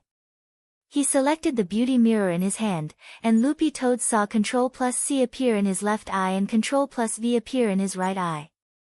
Then, a new beauty mirror was successfully duplicated. Loopy Toad was blank for a moment, and then, as if accustomed to this sight, swallowed the bag of beauty mirrors that it had duplicated. I need some helpers to do the test. Wang Ling spread his hands to indicate that Loopy Toad could choose as it pleased. And Loopy Toad's train of thought was very clear. Almost immediately, it set its sights on Xiang Yi and Qin Zong. These two young fellows were the most suitable to be used as support. The error-free chapters of the daily life of the Immortal King will continue to be updated on the mobile game bar. There are no advertisements on the site, so please bookmark and recommend the mobile game bar. If you like the daily life of the Immortal King, please bookmark. The daily life of the Immortal King mobile game bar is updated the fastest. Chapter 1702. Loopy Toad naturally had its own reasons for choosing Qin Zong and Xiang Yi. It felt that these two living treasures were very useful, and their identities weren't simple. Now that they had become guest elders of Battle Sect, they were the same as its own people. Since both of them had come to learn from Wang Ling, Loopy Toad felt that it could worm its way into becoming friends. When all was said and done, it was an old member of Battle Sect, and it was reasonable for an old man to bring along a newcomer. But while a guest elder was an honorary position in Battle Sect, it was on the same level as an elder, so Loopy Toad couldn't act like an old man in front of these two people, and had to be polite as much as possible. At 8:00 that night, in front of Battle Sect's guest elder branch, Loopy Toad met up with Qin Zong and Xiang Yi. When it found them, they were playing chess in the courtyard with the air of great generals. They didn't give in to each other and were racking their brains. Of course, playing chess also depended on luck. In order to ensure fairness, Qin Zong would evenly distribute his luck when playing chess. This way, he could fully ensure the fun of playing chess. Otherwise, there wouldn't be any gaming experience at all if he won all kinds of baffling things. Loopy Toad didn't disturb them, and quietly waited for them to finish playing chess. After watching them for a long time, it realized that Qin Zong and Xiang Yi's faces were indescribably delicate and handsome. Their fair and translucent skin and sharp edges gave them the feeling of protagonists. Before planning to make this in-depth contact, it wasn't that Loopy Toad hadn't asked around about these two people, and had a general understanding of Qin Zong and Xiang Yi's situation. In their own worlds, the two of them had almost reached the top, but in the end, they hadn't expected to be forcibly hit by a wave of dimensionality reduction when they came to Wang Ling's world line. Even the universe-level experts they had encountered weren't on the same level.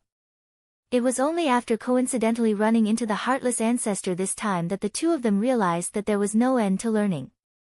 Loopy Toad had to add one more thing.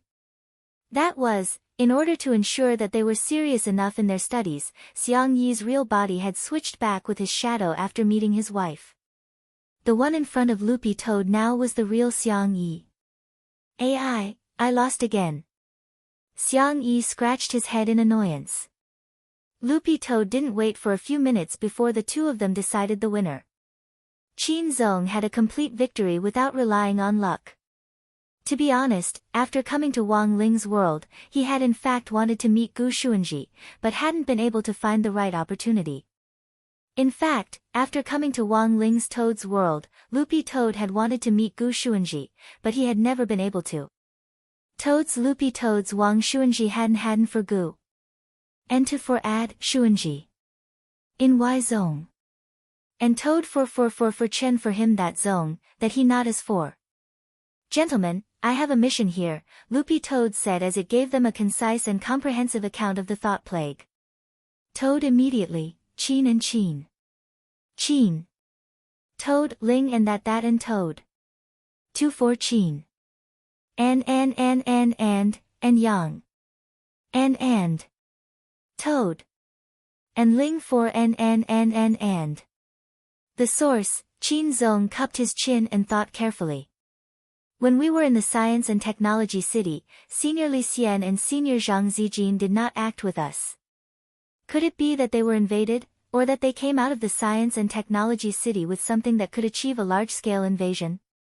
Loopy Toad and Xiang Yi were blank when they heard this.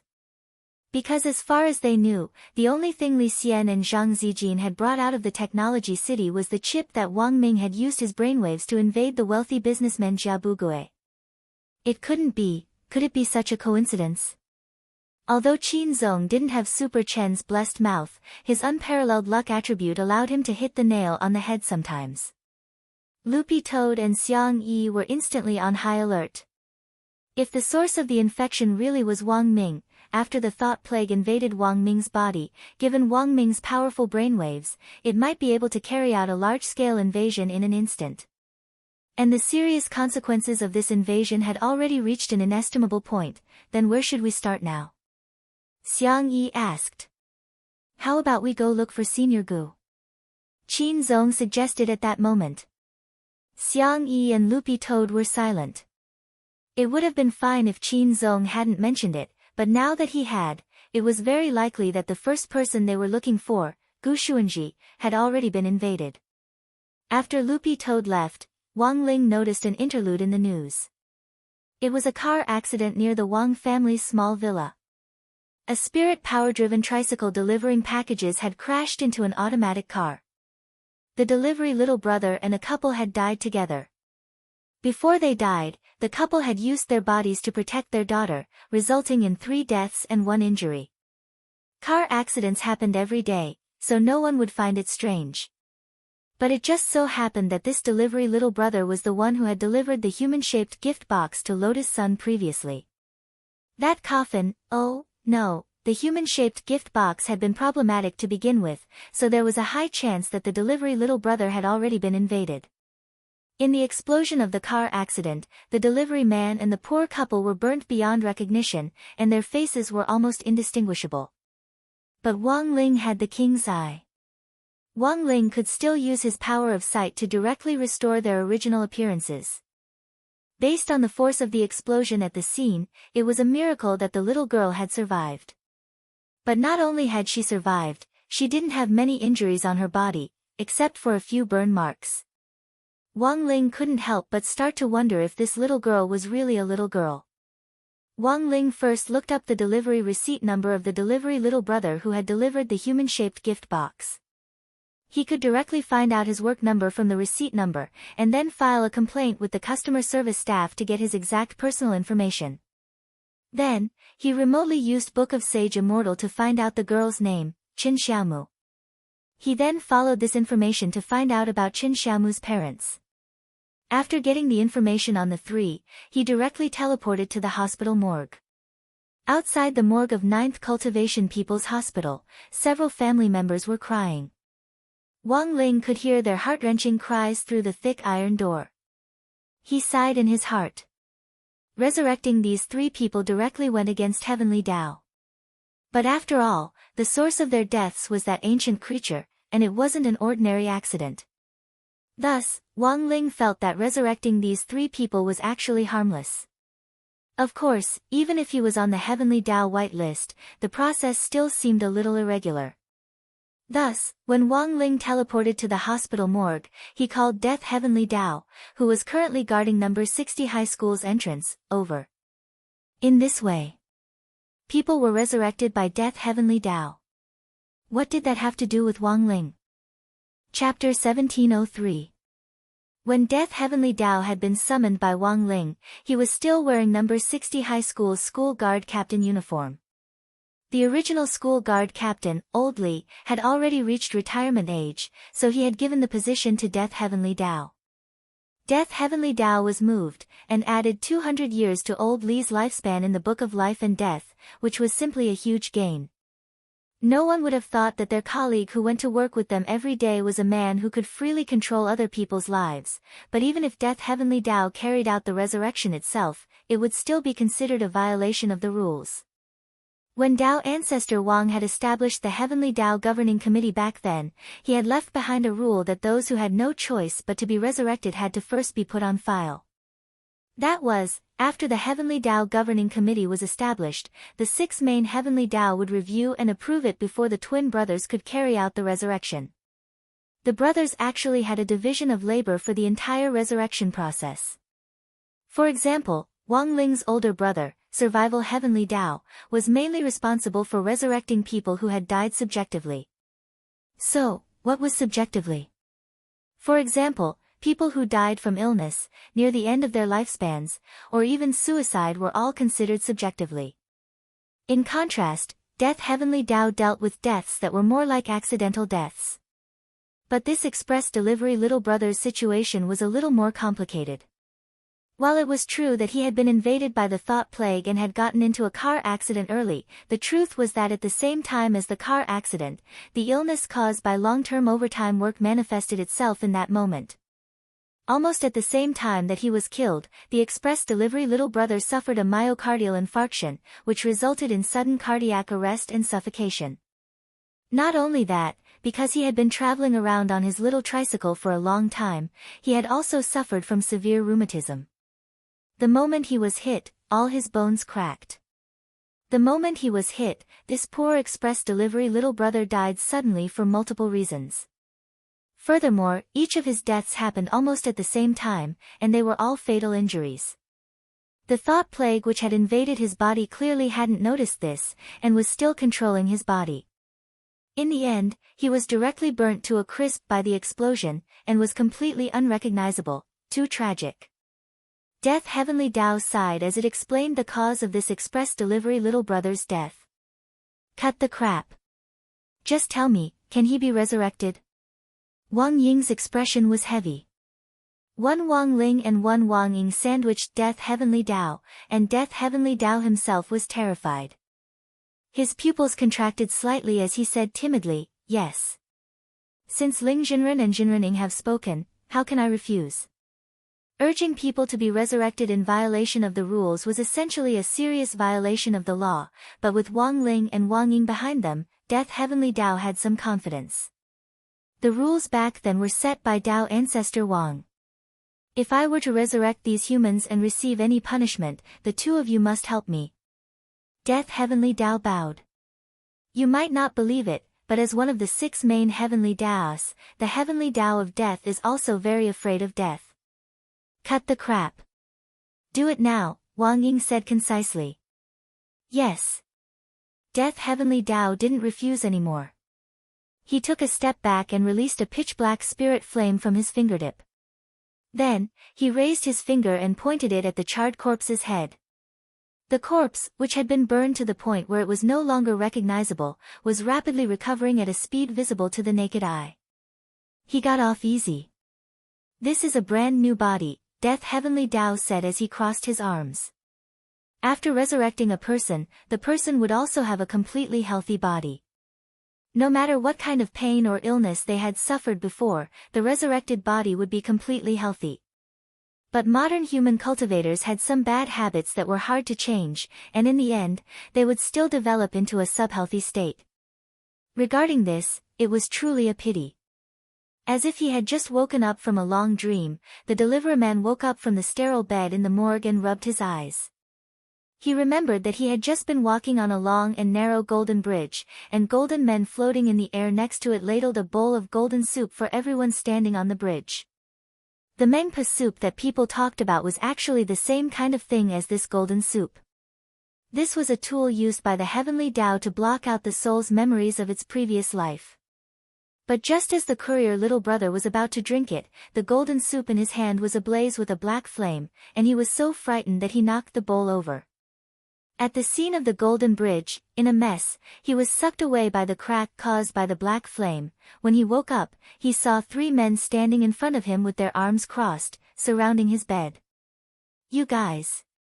He was scared out of his wits, but it reminded him of something. While he was being invaded by the thought plague, even though his body was completely out of his control, he still remembered what he had done.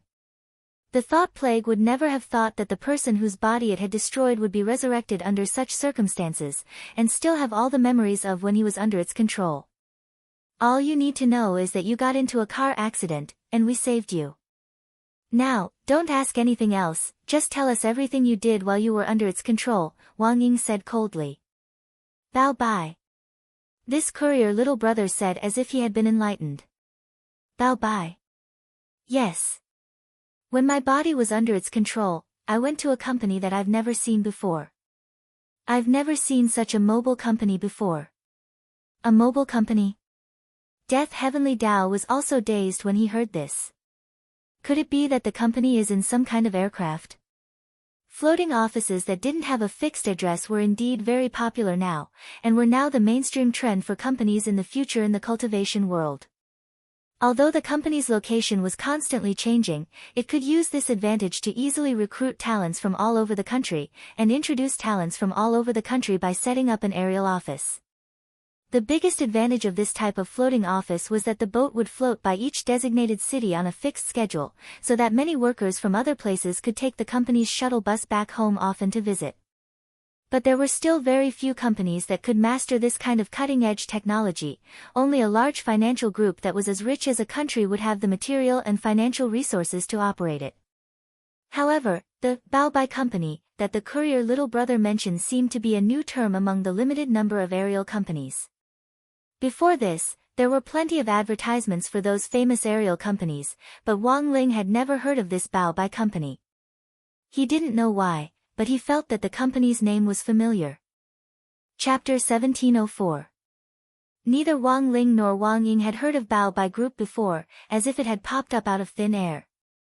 Wang Ling used his phone to look up the company's business information online, and when he couldn't find it, he instantly understood. It turned out that this was an aerial company that had been hidden away. Furthermore, from the internal scale described by this courier little brother, it seemed that this Bao company had already reached a certain scale, and hadn't just been set up in a hurry.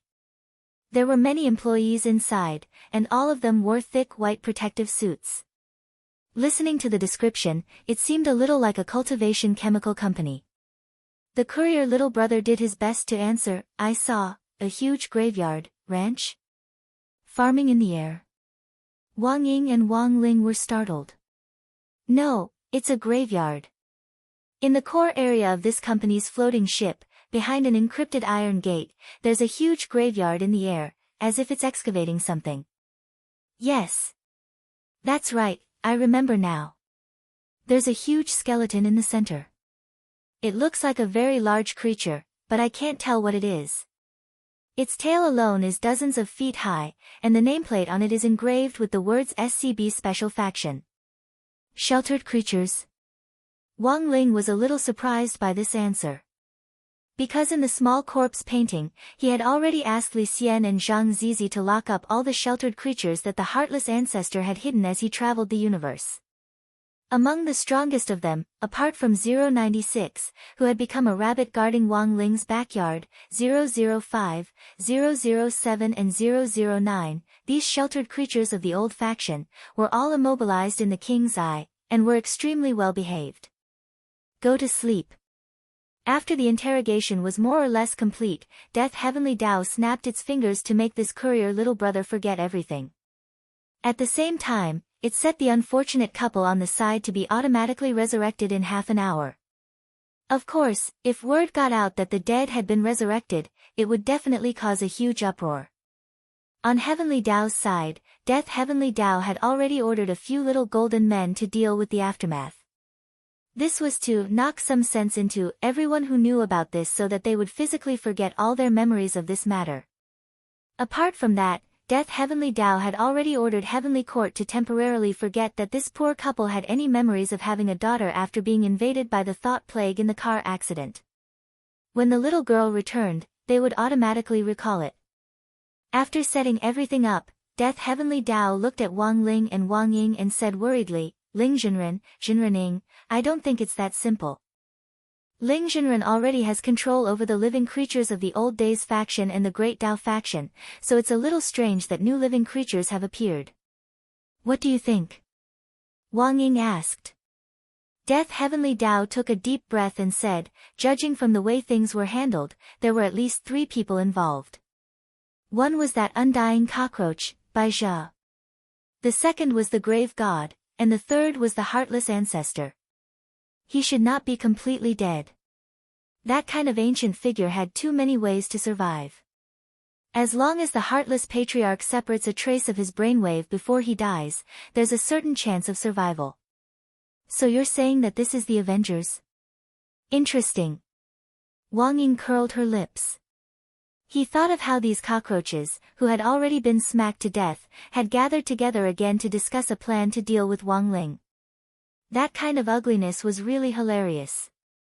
Although we don't know what the purpose of these three people is, if they decide to join forces, I don't think we can underestimate them.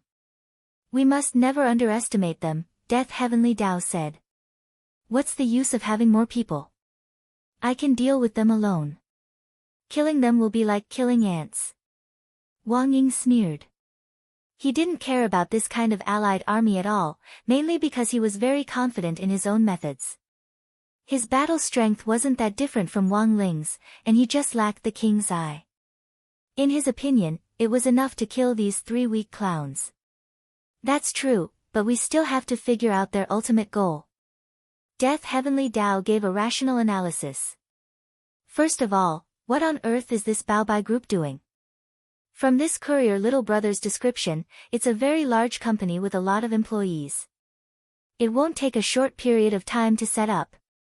What on earth is the other party excavating in the cemetery behind the iron gate in the core area? That's also a problem. Second, what on earth is the special faction that they currently have in their hands? I think the key is to find this special faction's host.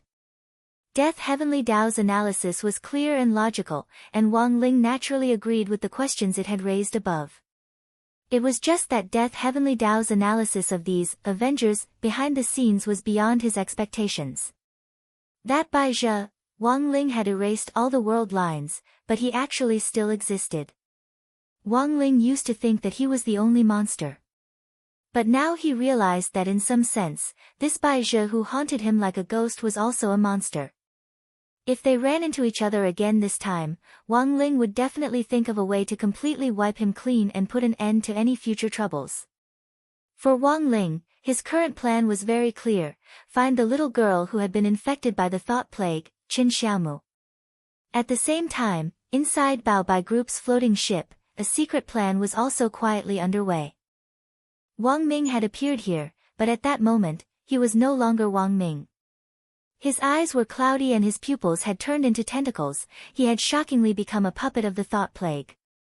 He stood in the middle of a huge cemetery. Countless people in white and thick protective suits were using shovels, gold brushes, and all kinds of sophisticated scanning equipment to explore and excavate the site. New skeleton of a special shelter, SCB-0. 1598, has been discovered. SEAL team, please get ready. The aura of the skeleton is very strong. Explosives team, please get ready to explode.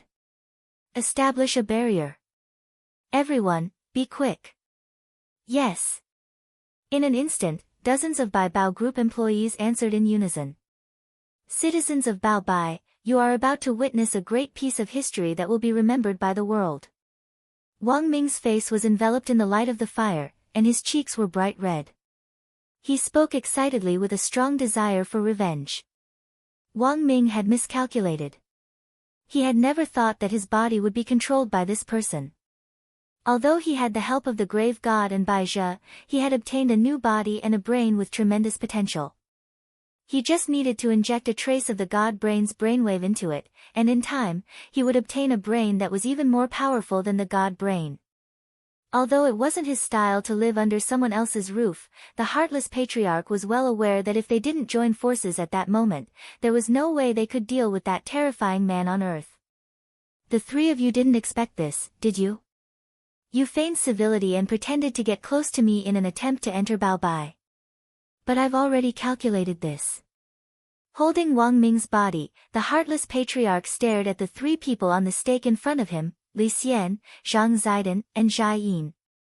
Among them, Li Xian and Zhang Zaidan were seriously injured. Although they didn't feel much pain, they didn't expect that their plan to enter Bao Bai would be directly foiled.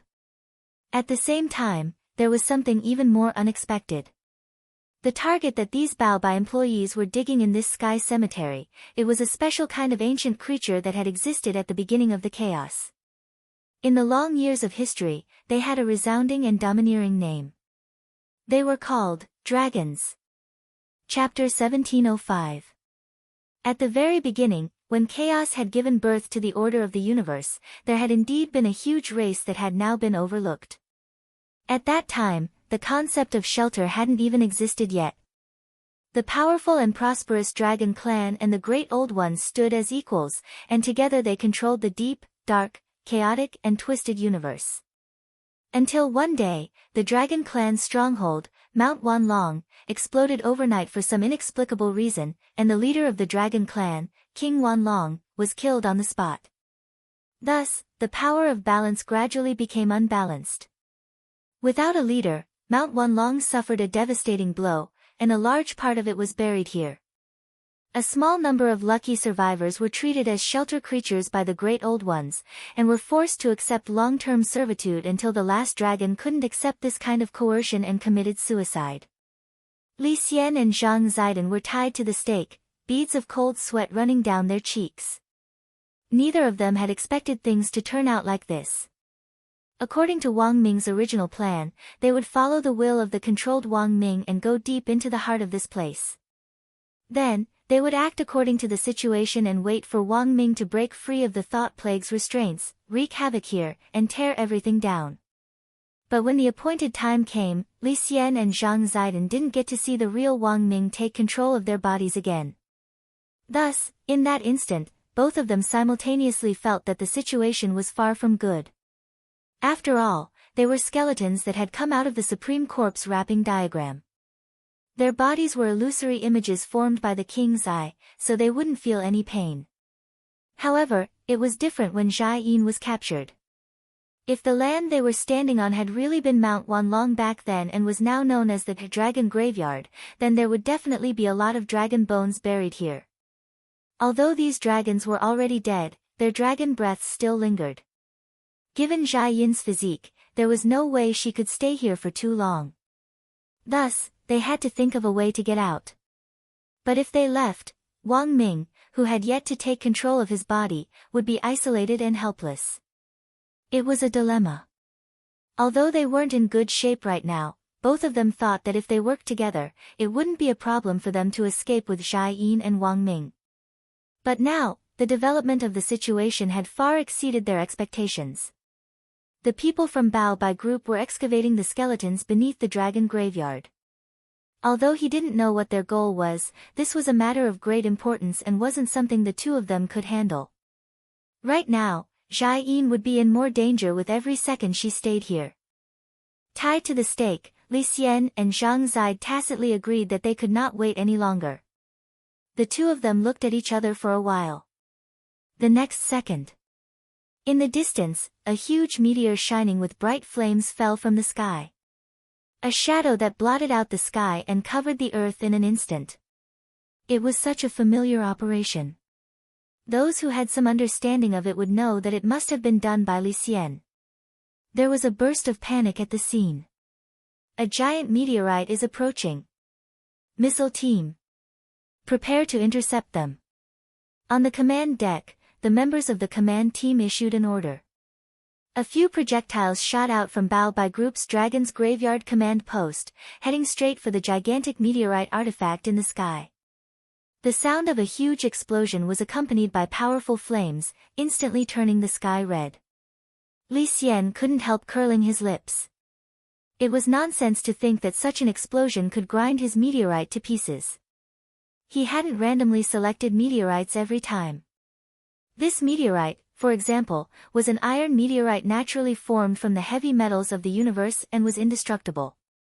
Unless the explosive power of a missile reached a certain level, it would be impossible for it to destroy his meteorite. Sir, it's very dangerous here. Please evacuate as soon as possible.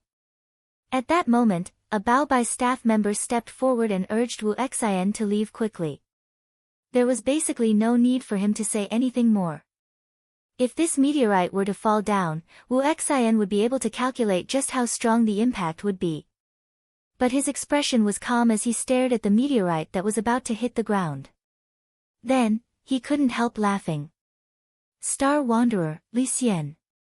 As expected, you live up to your name throughout the ages. He knew that this was all Li Xian's doing, but it wasn't that he didn't have any countermeasures. In the next second, a man holding a black umbrella, wearing a khaki trench coat and sunglasses appeared behind Wu Excian.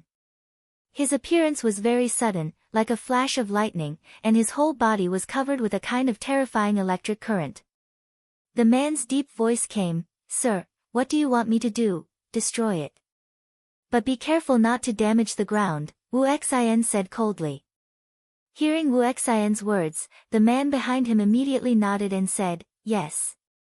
In the dragon graveyard, the dazzling flames from the sky were still accompanied by the meteorite that was falling at an extremely fast speed, emitting a chilling power. Facing the impending impact, all the Bao Bai staff members below were panic-stricken. Except for Wu Excian, and the man in the khaki trench coat who suddenly appeared behind him. The man lifted his feet and walked forward slowly. His unhurried posture made people feel anxious. He put the black umbrella in his hand on his back and took out a diamond glove from his trench coat. The moment the glove appeared, Li Xian and Zhang Zipei's eyes were attracted by the pocket watch at the same time, and then they revealed a look of disbelief. The strong power of chaos seeped out of the diamond glove, telling Li Xian and Zhang Zipei that this diamond glove was not ordinary. The concentration of chaos was at least 80%. The chaos ship rudder that the Wuxin ancestor had taken out earlier was already terrifying enough, and now there was a glove with at least 80% chaos concentration. Were these chaos objects with high concentrations so worthless now? Both of them stared at the man in the khaki trench coat in front of them, only to see the man put the diamond glove on his right hand unhurriedly, pretending to show it off and admire it for a while. To be able to control such a highly concentrated chaos object, the man's own combat strength had already explained everything. The power of chaos objects far exceeded that of world-defying magic artifacts, and with every 10% increase in the concentration of chaos, the stronger the backlash on the user's body. Therefore, unless one's combat strength had reached a certain level, one might be turned into ashes just by taking out a chaos object with 80% chaos concentration and holding it in one's hand for a while, let alone wearing it. The man in the khaki trench coat looked calm. At this moment, he finally turned his gaze to the huge meteorite in the sky that Li Xian had summoned and stretched out his right hand wearing the diamond glove. There was a snap. He snapped his fingers. Chapter 1706. At that moment, the immense power that erupted from the diamond gloves was eye-catching. The man snapped his fingers for the first time. The meteorite that was about to fall from the sky instantly exploded with a loud bang. It actually exploded on the spot, and cracks appeared on it. But the lethality of the diamond gloves was far more than that. The man snapped his fingers a second time, and the power increased exponentially. After the second snap, the interior of the meteorite instantly disintegrated, as if it had been annihilated by a powerful energy. The moment it was about to fall, it gradually shrank until it turned into flying ash. Li Xian and Zhang Zipei couldn't react for a moment. Supreme God Chaos Object, Indestructible Diamond Gloves, Sequence Level 3, Annihilation. They never expected to witness a chaos artifact with a concentration of more than 60%, which was classified as a Supreme God Chaos Artifact. When a chaos artifact's concentration exceeded 60%, the universe's chaos would automatically assign it to a sequence, which was equivalent to adding a layer of nomological laws. Take the Heartless Ancestors Chaos Ship as an example, which had reached Level 1, Transcending Mortality. Taking Wang Ling's Great Universe Chaos Millstone as an example, it was Level 3, Annihilation. Only chaos artifacts with a concentration of more than 60% would be assigned this sequence. Sequence Level 1, Transcending Mortality. Sequence Level 2, Supreme God. Sequence Level 3, Annihilation. Sequence Level 4, Light. Sequence Level 5, Creation. After being assigned to a sequence, it didn't have much to do with its specific concentration of chaos.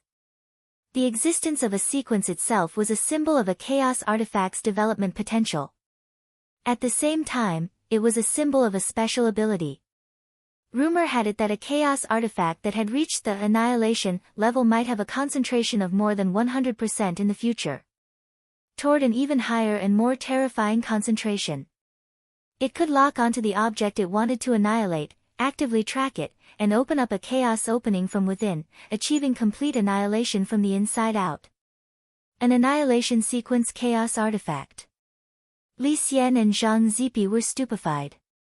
Although the concentration of chaos in this diamond gloves wasn't as high as Wang Ling's Great Universe Millstone, they could clearly sense that this was an annihilation chaos artifact, and that it had reached level 3.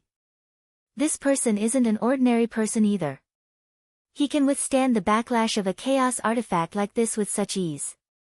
Li Xian's heart trembled. This was what he was most afraid of. This man in a khaki windbreaker wore gloves expressionlessly and snapped his fingers. It was as if he didn't care about anything in the world. After dealing with Li Xian's meteorite, the next second, he focused his attention on Li Xian and Zhang Zipei and extended his hand. The diamond glove on his right hand rubbed his thumb and middle finger together, producing a slight friction, and the crisp sound of fingers snapping followed. Pa! And this time, his target was Li Xian. A powerful wave of primal chaos surged towards Li Xian's body. He felt that a hole had appeared in his body, from which an endless amount of primal chaos energy was being nurtured. Then, with a bang, his chest exploded on the spot.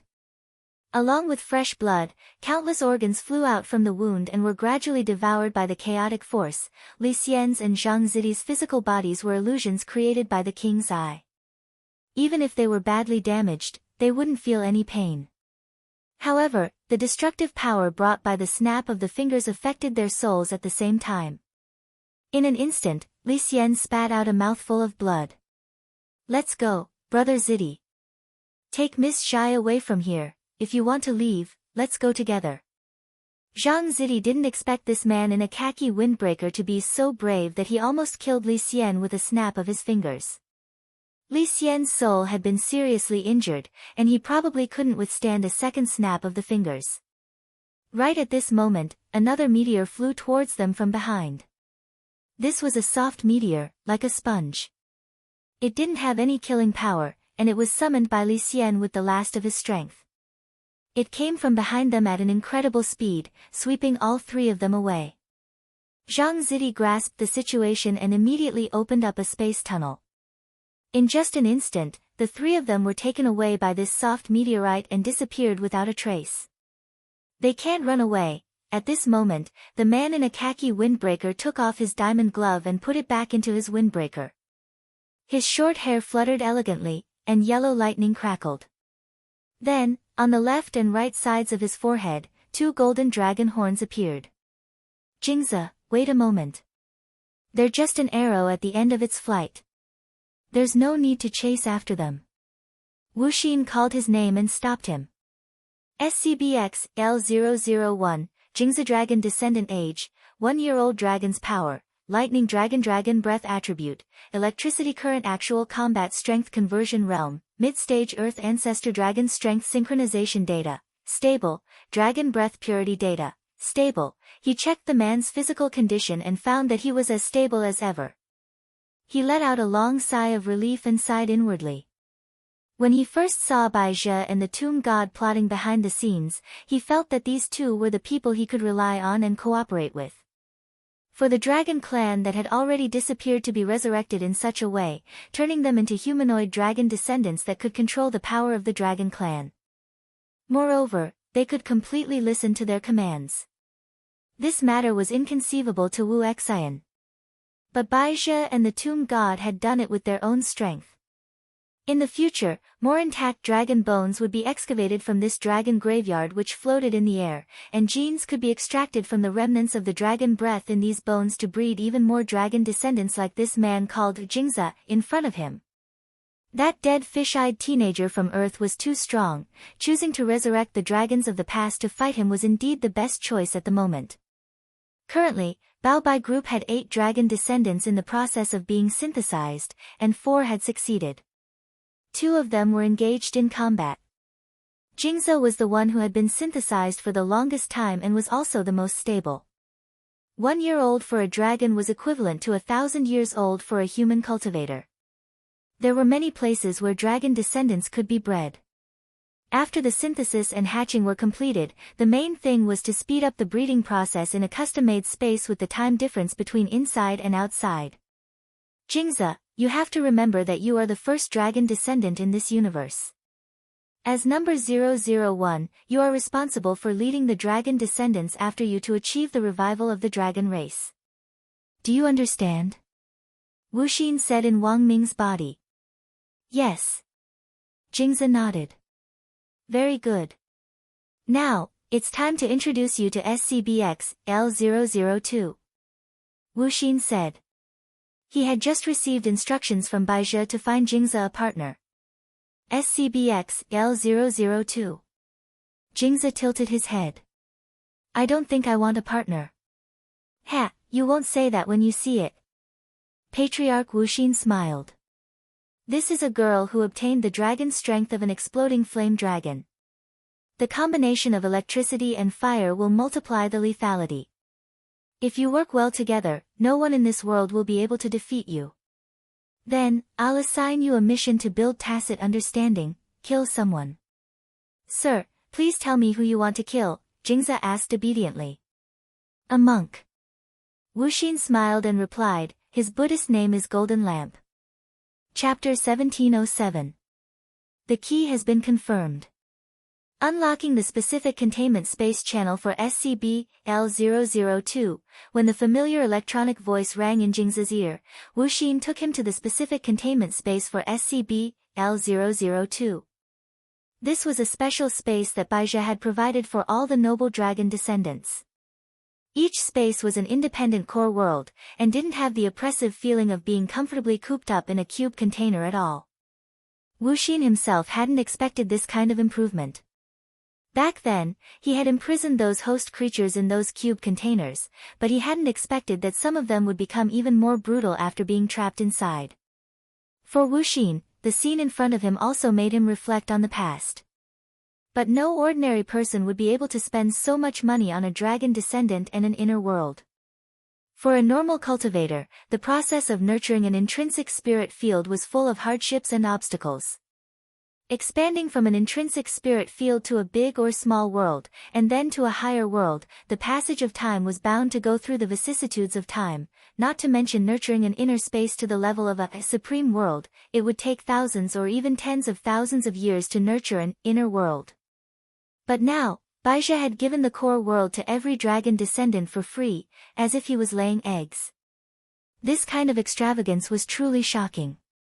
This was a high-temperature inner world, and the core temperature in the deep regions was over 70 degrees C. Wang Ming's body was just a mortal, and it was impossible for him to withstand this kind of heat.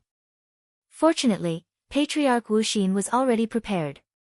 He was wearing a modified defensive suit, which allowed him to walk unimpeded on this piece of land by relying on the black technology he had created.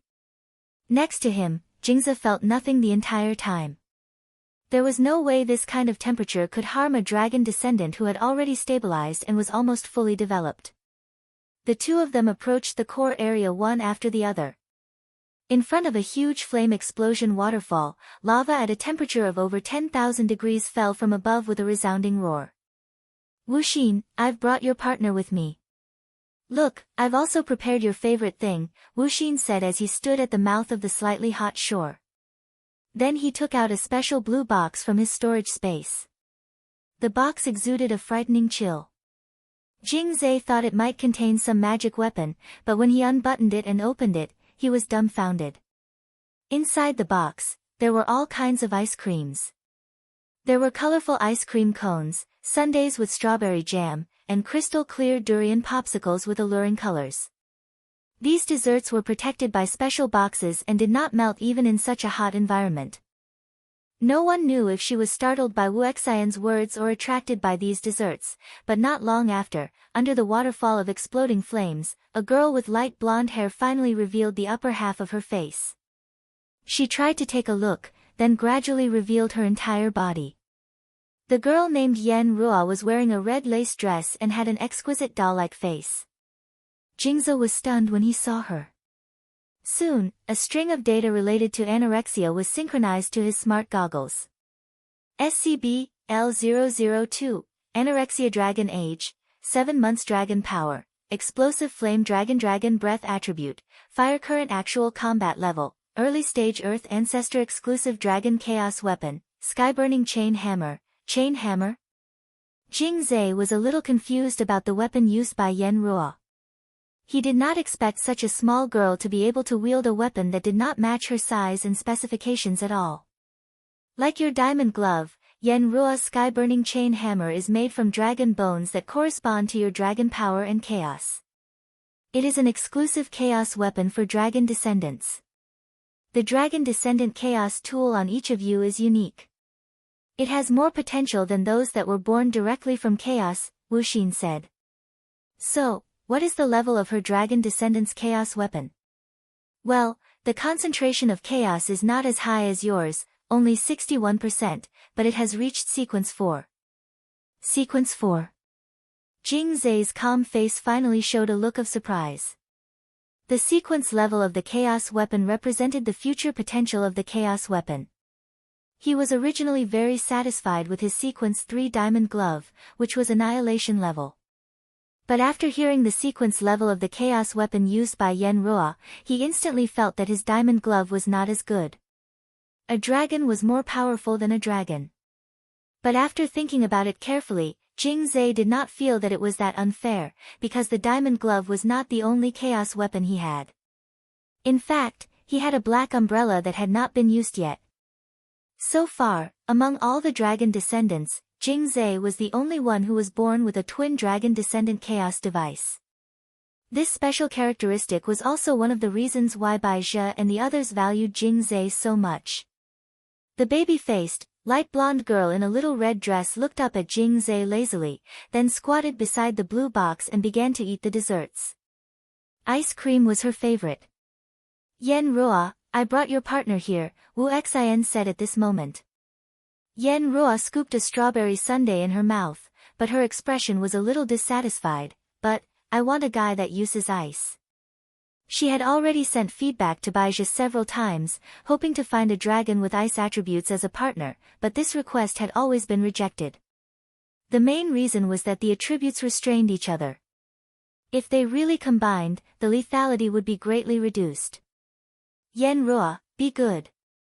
If you follow Jing Zhe, you can eat as much ice cream as you want in the future. He is very rich, Wu Xian said. Really? The girl looked at Jing Zhe doubtfully. To be honest, she still did not have a good impression of this man in a khaki trench coat. But for the sake of an endless supply of ice cream, she could still endure this little bit. Finally, she nodded, all right then. That's right, Yen Ruo. Wu Xian encouraged her. Next, you will carry out a mission together. You need to get rid of a very bad monk. How bad? He likes to eat hot pot. And he often burns hot pot on his head. But I hate hot pot the most. Yen Ruo suddenly became angry. He will definitely die. At this moment, Jing Zhe silently sighed. He did not know if it was right to lead Yen Ruo in this way, but he had to admit that this kind of ignorant girl was indeed easy to deceive. Elsewhere, Zhang Ziqin quickly took Li Xian and Jia Yin back to Battle Sect for help. Jia Yin's condition was okay, but Li Xian's injuries were really serious, and he spat out several mouthfuls of blood on the way back. The destructive power of the annihilation-grade diamond gloves had already injured his soul. Given Li Xian's realm, it wouldn't be enough to kill him, but it was already rare for an ancient being to suffer such serious injuries. On his way to Battle Sect, he had already notified the core group, and as soon as he arrived at the mountain entrance, Immortal Toya, Salian Jinren, and Monk Golden Lamp were already there to greet him. How could his injuries be so serious? There's no time to explain, Monk. Let's talk as we go. Carrying Li Xian on his back, Zhang Ziqin was extremely anxious and regretful. He regretted acting on Li Xian's own will and going deep into the enemy's heart without any prior warning. And he had never expected to suffer such a backlash. Of course, Li Xian's injuries might not have been the most critical situation earlier. There was also Wang Ming, who had already been completely manipulated in the airboat. Chapter 1708. We did our best. About half an hour later, Immortal Toya, Salian Jinren and Monk Jin Deng walked out of Battle Sect's sterile operating room with regretful expressions. Immortal Toya took off his mask and gloves as he spoke. leaving Zhang Zipei a little dazed. What people were most afraid of was hearing a doctor say this. Zhang Zipei lowered his head, his body trembling slightly. He had been too confident. Even if Wang Ming had proposed the plan back then, as a senior, he should have stopped him and not acted so arbitrarily. Just as tears were about to seep out of the corners of his eyes, Immortal Toya added, as for the damage to his soul, we'll have to ask Ling Jinren for help later. Not dead? Zhang Zipei's tears immediately stopped and he jerked his head up. As long as I'm here, of course I can't let Senior Li Xian die just like that, said Immortal Toya. Then I'll have to trouble you to say everything in one go next time, it's my fault. Immortal Toya smiled bitterly. Miss Shai-in is fine. I gave her a hibernation pill so that she can rest longer.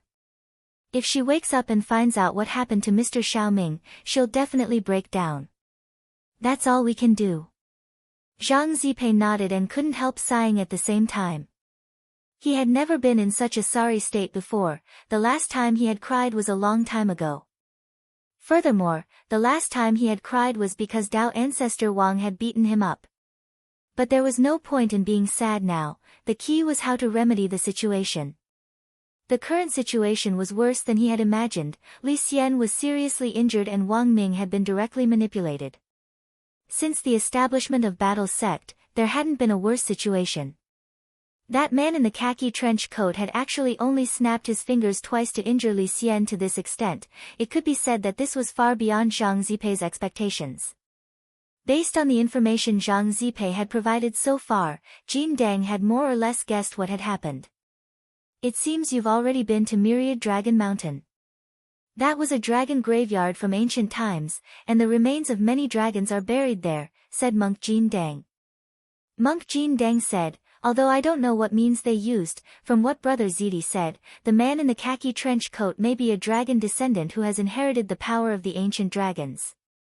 But the dragon clan is clearly extinct. Hearing this, Zhang Zizai felt that it was unbelievable. Even to many ancient beings like Zhang Zaidan, the dragon race was an absolute legend. It was a powerful cosmic race that had once dominated an era with the Great Old Ones, but had perished before the Great Old Ones.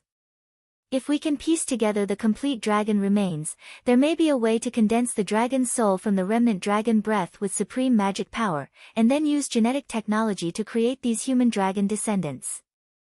Jin Dang frowned and said. He knew that this was not the most troublesome thing. Although Zhang Ziqin had only met one of the dragon descendants, this matter had clearly been planned for a long time. The number of dragon descendants behind this was probably far more than this. Of course, the most troublesome problem was that the other party had a chaos weapon with more than 60% chaos concentration and a powerful sequence. It wasn't difficult for Tyrant to guess that these powerful dragon descendant chaos tools were probably refined from dragon bones. It was equivalent to throwing one's natal magic treasure into the chaos to refine it into a custom-made magic treasure. The strength of these magic treasures was much stronger than the magic treasures produced from the chaos. At this thought, Monk Jin Dang couldn't help feeling a little afraid. The only thing he was glad about was that he had already helped Lotus Sun upgrade her Mysterious Sea to 9 cores in advance. With 9 cores of Mysterious Sea, even if these dragon descendants came looking for trouble, Lotus Sun would now be able to protect herself. At that moment, Jin Dang pinched his fingers together to calculate, and the expression on his face was unprecedentedly serious. The world is going to change. He only said 4 words, and everyone present instantly fell silent. They felt an unprecedented pressure. We must report this matter to Ling Jinren and Senior Immortal as soon as possible. Everyone must be on guard against a sneak attack by the dragon descendants. These words dissipated into the air along with Monk Jin Dang's figure, which had turned into a cool breeze. Although he didn't say much, everyone knew that there was going to be a tough battle ahead. Boundless Buddhist Court. This was the Supreme World, which had been opened up by the first generation of the Supreme Buddhist scriptures, and now it had been directly passed down to Monk Jin Dang. At that moment, he was sitting on a huge golden lotus platform. Endless 7-colored Buddhist light pierced through the auspicious clouds above and enveloped the land. Every scene here was filled with the solemn power of Buddhist Dharma, and there was something indescribably astonishing about it. Behind monk Jin Dang was a golden Sakyamuni Dharma idol that was thousands of meters tall, which was also one of the most solemn symbols of boundless Buddhist court. Since the first generation of the supreme Buddhist scriptures, boundless Buddhist court had been the culmination of the divine power of dozens of eminent monks who had accumulated profound Buddhist dharma. Jin Dang hadn't wanted to disturb this pure Buddhist land at first, but the situation was urgent, and he had no choice but to come here to guard against it. He had long since guessed that he had been targeted by the dragon descendants, so he had come here early to prepare for battle. It was just that the situation in front of him was beyond his expectations, because there were actually 2 dragon descendants here. When the 7-colored auspicious clouds in the sky were blasted out of a black hole by an extremely powerful dragon breath, he took a deep breath, knowing that the battle was about to begin. It hadn't been a long time since he came to boundless Buddhist court, but these 2 dragon descendants could actually penetrate the layers of the void and directly enter the supreme world of others without fear. Such combat power was really frightening. Yen. Be careful. This monk is not a simple character. Jing Zhe was still wearing that trench coat and carrying a black umbrella on his back. From afar, the 2 looked very much like a pair of father and daughter, with the most adorable height difference. Monk Jin Dang opened his eyes. To him, the dragon clan was just a legendary existence. Even for him, it was the first time he had felt such a giant dragon power, so he didn't dare to slack off. After these 2 dragon descendants landed in boundless Buddhist court, although they didn't do anything except hold hands and say a few words, Jin Dang had already sensed great danger from them. He could even see the giant dragon Dharma behind the 2 of them. It was a gigantic, orange-yellow giant dragon that was tens of thousands of meters long, and its entire body was crackling with lightning. There was also a slightly smaller flame dragon that was spitting lava from its mouth, and its entire body was crimson like the Great Wall as it twisted its body in the air. The 2 dragons met, and under the interweaving of lightning and fire, there was a powerful momentum that could dominate the world and look down on the universe. You're that monk who likes to eat hot pot. At this moment, Yen opened her mouth, and her soft and cute voice formed a sharp contrast with the powerful Dharma behind her. There was a strong sense of contrast. She stared at Jin Dang, and after stuffing all the ice cream in her hand into her mouth, a murderous intent instantly surged in her eyes. Then, are you ready to die? The next moment, there was a buzzing sound. She broke free from Jing Zhe's hand and leaped out. Her speed was unbelievably fast, and her agile body dragged a long trail of fire as she attacked from afar. She didn't hold back at all, and the moment she got close to Jin Dang, her arm had already turned into a giant dragon claw, slashing at Jin Dang's heart. Chapter 1709. Boom! Suddenly, the infinite Buddhist court trembled, the earth quaked, and the mountains swayed. The golden Buddha's aura that shrouded this supreme world was impacted by the crimson dragon breath, and the colorful auspicious clouds in the sky instantly dispersed. Jin Dang was secretly shocked. She was just a descendant of a dragon synthesized from the genes of a giant dragon, and the power she possessed was far less than the real power of a giant dragon in the early immemorial era. However, the power she could erupt with could reach such a level, which inevitably made Jin Dang feel surprised. The dragon claw solidly hid a layer of eggshell-shaped protective Buddha's aura. The little girl with a baby face did not penetrate Jin Dang's armor, but still left the mark of her dragon ball on the protective Buddha's aura. Crack! The protective Buddha's aura quickly cracked along the dragon claw mark. The descendant of the dragon in front of him was clearly in his supreme world, but she was still unaffected by the suppression of the power of the world and could erupt with such power, which was really terrifying. No wonder Li Xian was seriously injured. Moreover, Jin Dang could see that Yan's fighting strength was actually not as good as the man in the khaki trench coat who was standing behind her and watching from a distance.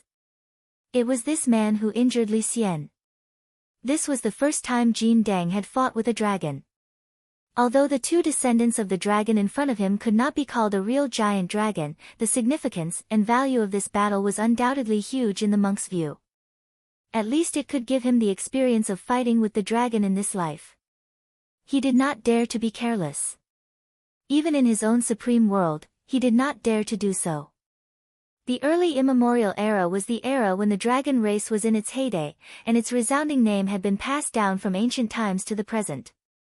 If it had not been for unknown reasons suffering a disaster, if the giant dragons of the myriad dragon mountain had taken action, they could have beaten the leaders of the outer gods among the old rulers. Then, it's time for this poor monk to make his move. Buzz! The Buddha's aura steamed and gushed out from every pore of Jin Dang's body. Vaguely, the golden statue of Gautama Buddha behind him also soared. All the scenes in the infinite Buddhist court that had been disturbed by the dragon breath were restored, and the original magnificence was restored. The sound of Sanskrit lingered in all directions, forming an encirclement. What a strong qi! This monk is really not easy to deal with. Jingzai was shocked. His scalp immediately turned cold as he felt this was inconceivable. He and Yen were both descendants of dragons, the embodiment of the giant dragon's inheritance at the beginning of the immemorial era. They knew the way of power. Naturally, he also knew how difficult it was for a cultivator to reach the level of the monk. Therefore, in the face of the monk's superhuman strength, Jingzai's originally relaxed spirit gradually became tense. He clearly knew that this was a test. This was a tough battle, but no matter how difficult it was to deal with the monk, he and Yen had to defeat the monk in front of them. Yen, you can't deal with this monk alone. We need to join forces, Jingzai said coldly. He had already put on his diamond gloves and was about to attack. Boom! Jin Dang raised his hand, and the golden Buddhist light in the sky instantly transformed into a Buddhist palm that was 100 miles wide, rushing toward the lake with an unstoppable force. A palm technique descending from the sky. Jingzai frowned. The monk's movements were too fast. Just by sitting there, he was able to use the golden Buddha light that filled the sky of the boundless Buddhist court. A precise long-range attack. This was the performance of using the supreme world to the extreme. It could be said that at this time, the monk and the supreme world were inseparable. The two were one and could be used by each other. Yen took a deep breath and puffed up her little belly. Then, with a whooshing sound, a long dragon-shaped fire pillar gushed out of her mouth. This time, the pillar of fire accurately hit monk Jin Dang's body. However, at the moment when the flames burned the monk, his body instantly turned illusory, turning into a 7-colored cloud and fading away. After the flames disappeared, the part of his body that had disappeared returned to his original body. This is illusory and real coexist. In the distance, Jingzai broke away from the palm technique descending from the sky, turned into lightning, and quickly brought Yen back to his side. He couldn't let Yen do this kind of useless work anymore. Every step from now on had to be done carefully. This monk was not easy to deal with, and it was useless to just bite the bullet. Although the dragon's spiritual power was as vast as the sea, it was not inexhaustible. After all, one was only 1 year old, and the other was only 7 months old. Jingzai didn't have the confidence to compete with the monk with profound cultivation. Compared with Jin Dang, the dragon's only advantage was their bloodline. It could be seen that Jingzai was very cautious. Even though he was very strong, he didn't act rashly. He's not easy to deal with. Jin Dang opened his eyes, and the word swastika appeared in his pupils. It had been a long time since he had used the swastika. The last time he had opened his eyes was to peek into Wang Ling's universe, but in the end, he had only seen a trace of its outline before he had been blinded in one eye. Fortunately, he had later comprehended the 3 great Buddha fires of the past, present and future, and had used the power of the Buddha fire to repair the broken swastika. Now that he had used the swastika again, he would be dealing with 2 dragon descendants. He had enough confidence. This time, his swastika wouldn't be scrapped. Swish! Taking the descendant of Yen with him, Jingzai left afterimages on the spot. When he steadied himself, he sensed the monk's terrifying swastika eye power from a distance. Yen, listen to me. We're going to use our dragon descendants' chaos weapons, otherwise we won't be this monk's match, Jingzai said. To be honest, before coming here, he had never expected Jin Dang to be so difficult to deal with. But now that Jin Dang had used the swastika, Jingzai instantly recognized the truth. There was no way they could defeat this monk with their current battle strength, they could only use the dragon descendants' chaos weapons and look for an opportunity. Swoosh! At that moment, a powerful golden light seeped out of the swastika, and with an aura that could purify everything, it pounced on Jingzai and Yen. Hello everyone, we'll find gold and coin red envelopes every day on our official account. You can receive them as long as you follow us. This is the last benefit at the end of the year. Please seize this opportunity. Official account. Then, Jingzai saw the swastika in the monk's pupils spin, and dozens of golden objects were summoned in a flash. They hovered around him. These golden objects were identical in shape and emitted golden light. Each of them was carved with a different pattern of a Buddha's head. Some had benevolent faces, some looked fierce, some looked gentle, and some looked furious. These were 88 Sarira Vajra scepters, refined from the most sacred Buddhist relics of past generations. At that moment, all 88 Vajra scepters appeared behind Jin Dang.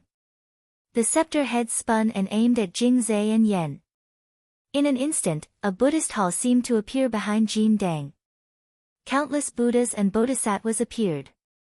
It was so shocking that it was indescribable. What kind of formidable power was this? It was hard for Jingzai to imagine that a mortal could cultivate to such a level. And what made Jingzai afraid the most was that the monk in front of him had attacked with all his strength without considering any backup plans. At that moment, his gaze was fixed. The 88 Sarira Vajra scepters behind him shot at them like missiles. This monk, Jingzai, was speechless. He was speechless about Jin Dang. Didn't they say that monks should be compassionate? It was all a lie, they were just two 1-year-old and 7-month-old dragon descendants. How could two little dragon-born babies have any bad intentions? Chapter 17:10. 88 Vajras were as powerful as missiles with explosive destructive power.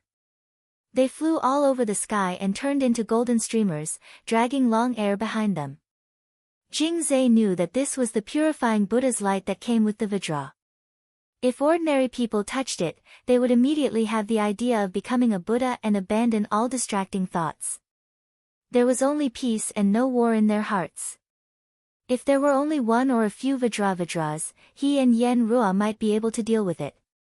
However, the power of the purifying Buddha's light was greatly multiplied by 88 Vajras. If they were hit, the result would be hard to say. These Vajra scepters were all refined from the holy Sariras of past Buddhist paragon sages. They were imbued with extraordinary powers and had extraordinary effects. Purifying Buddhist light was also the base of every Buddhist spell. After all, Buddhists emphasized compassion. The existence of purifying Buddhist light was to wear down one's will to fight, so that one would be shrouded in Buddhist light until one had no temper to speak of. Of course, Jingzai would not let the golden lamp do as it wished. He guarded Yen Rua cautiously behind him and quickly locked his aura on the Vajra flying in front of him. Devouring heavenly stars. Jingzai shouted. With a snap, a familiar finger snap came from the diamond glove on Jingzai's hand. He locked his aura on multiple Vajra flying toward him at the same time and snapped his fingers to detonate them. Stars suddenly appeared in the void, and then there was a loud explosion. A chaotic aura was generated from inside the Vajra and then directly exploded, blowing up more than a dozen Vajra on the spot. However, there were too many Vajra. Jingzai was unable to clear all the Vajra in a short time when they took turns to cover each other. Monk's face was as calm as an ancient well, and his eyes fell lightly on the diamond glove on Jingzai's hand. The exclusive dragon descendant chaos device was indeed extraordinary. If it weren't for the number advantage on his side, his Vajra would have been neutralized with a few snaps of his fingers. This was the power of a third-level sequence, annihilation-grade chaos device. However, it was not completely without shortcomings. The diamond glove was unparalleled in power, but it could not attack in a wide range. It was a type of magic weapon for precise attacks. When Jingzai took out the diamond glove, Monk had been on guard. This was the glove that had sent Li Xian into the intensive care unit with 2 snaps of his fingers. It was impossible for him not to be on guard. In the case of precaution, the effect of the diamond gloves on the golden lamp was not that great. Because he'd long since become one with the boundless Buddhist court. If they wanted to destroy him, they would have to destroy this supreme world as well. This supreme world called the Amitayus Buddhist court was a pure land of bliss created by generations of Buddhist sages using their own cultivation. How could it be destroyed so easily? Jingzai felt that his diamond gloves were about to burst into flames. However, facing the 88 Vajrapesils that were about to attack him, even though he had already dealt with some of them, the efficiency of using the diamond gloves to deal with them was too low. At this moment, he felt the earth and mountains behind him shaking. The depths of this golden pure land of ultimate bliss began to riot, and the sound of a huge flood could be heard. Endless boiling lava overflowed from the surface and poured out in torrents. "Monk, don't bully him," Yen Ruo shouted. Tyrant was stunned by the scene. The power of the dragon descendant was much stronger than he had imagined. He could actually change the structure of the environment in the supreme world of others and create a terrain that was beneficial to him. This was difficult for an ordinary cultivator to do. Moreover, because Tyrant had already activated the swastika, he was sure that this was not an illusion, but a real red tide. Monstrous red lava spewed out from the ground with an amazing power and murderous aura, just like the scene in the movie The Shining where endless blood gushed out from the crack of the door. And in this monstrous lava, Tyrant heard the clanking sound of iron chains. A crimson iron hammer that was completely disproportionate to Yen Ruo's size was pulled out of the lava by Yen Ruo. The back of the iron hammer was connected to a chain made of lava. It was hard to imagine that such a huge object was actually a dragon descendant chaos artifact of such a little girl. Sky-burning chain hammer. The ultimate artifact of light that had reached the 4th level of the chaotic sequence. Previously, Wu Xin had mentioned it to Jingzai, but when he saw such a light artifact being taken out by Yen Ruo, he still felt that it was unreal. Boom! A large area of fire erupted from the ground of Amitabha Buddhist court. In his eyes, countless virtual images of fire creatures appeared behind him. Fire birds, fire horses, fire leopards. The densely packed fire creatures filled the horizon, running forward to kill. They were completely unafraid of death and rushed towards the remaining Vajraceptors. The number of these thousands of soldiers and horses far exceeded Tyrant's Vajraceptor. In an instant, an area of Amitabha Buddhist court turned into a sea of fire. The purification light of the Vajraceptor was limited to competing with these fire creatures before it even got close to its destination. The power of purification turned these magma creatures summoned by the sky-burning chain hammer into bubbles and steam. However, there were too many of these creatures. While Tyrant's Vajraceptor was delayed, Jingzai's finger snapping didn't stop. Not long after, all 88 Vajraceptors were destroyed. It's a chaos artifact of the light sequence. This sky-burning chain hammer was beyond Tyrant's expectations. He never expected that this seemingly weak little girl would have such a chaos artifact that had reached the 4th level. Boom! Several gorillas burning with flames rushed over. They could be as tall as 10 feet. Their bodies were agile, and they attacked from behind in an attempt to sneak attack Tyrant. Jin Deng didn't even look at them. He just silently chanted Buddhist scriptures with his palms together. A golden light spread out in all directions from the lotus he was sitting on. In an instant, these flame gorillas were shaken to ashes. At the same time, this was also Tyrant's clearing of the area, trying to restore order to the supreme world. A large area of the sea of fire dissipated, but there was still a small area burning with flames. This surprised Tyrant. He had never seen a chaos artifact of the light sequence. Now that he saw it in the hands of a dragon, he was at a loss. It could only be said that the chaos artifact of the light sequence was too domineering. It was like a ray of light that couldn't be dispersed. As long as it shone on a part of the world, it would never dissipate. At this moment, Jin Deng closed his eyes. Things had developed to this point. Other than using 100% of his strength, it seemed that it wasn't enough. He had to take out some trump cards to respond. Buzz! The next moment. 3 Buddha fires of the past, present, and future appeared. They lingered around Jin Dang. This was something he had obtained through the epiphany of reincarnation. It was also one of the strongest trump cards in his hands. He just didn't know whether it was stronger or weaker than this light artifact. The sea of bitterness knows no bounds. Repent and you will be saved. Before activating the Buddha fire, he transmitted his voice in the Supreme World, giving a final warning to the two dragon descendants, Yen Ruo and Jing Zhe. Chapter 1711.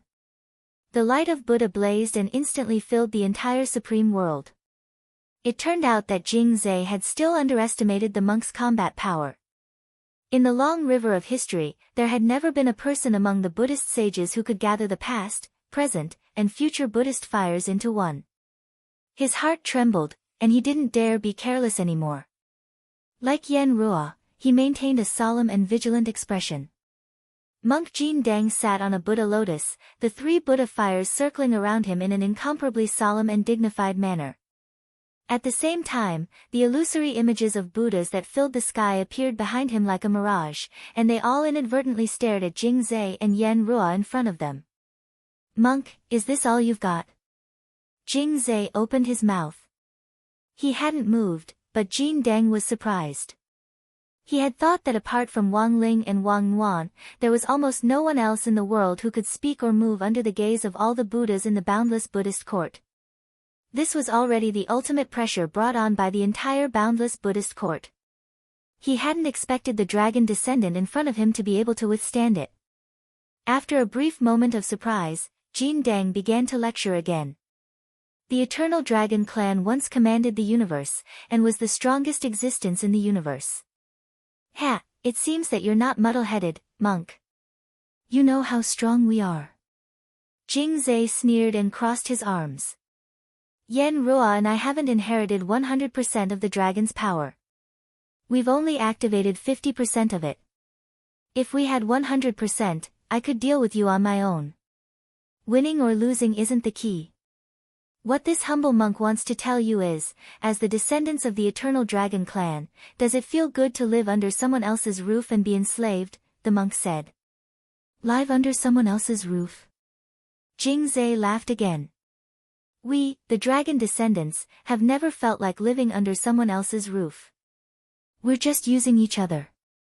In fact, he had a contract with Yen Ruo, and his current relationship with Baizhou was indeed just an employer-employee relationship with Bao Bai Group.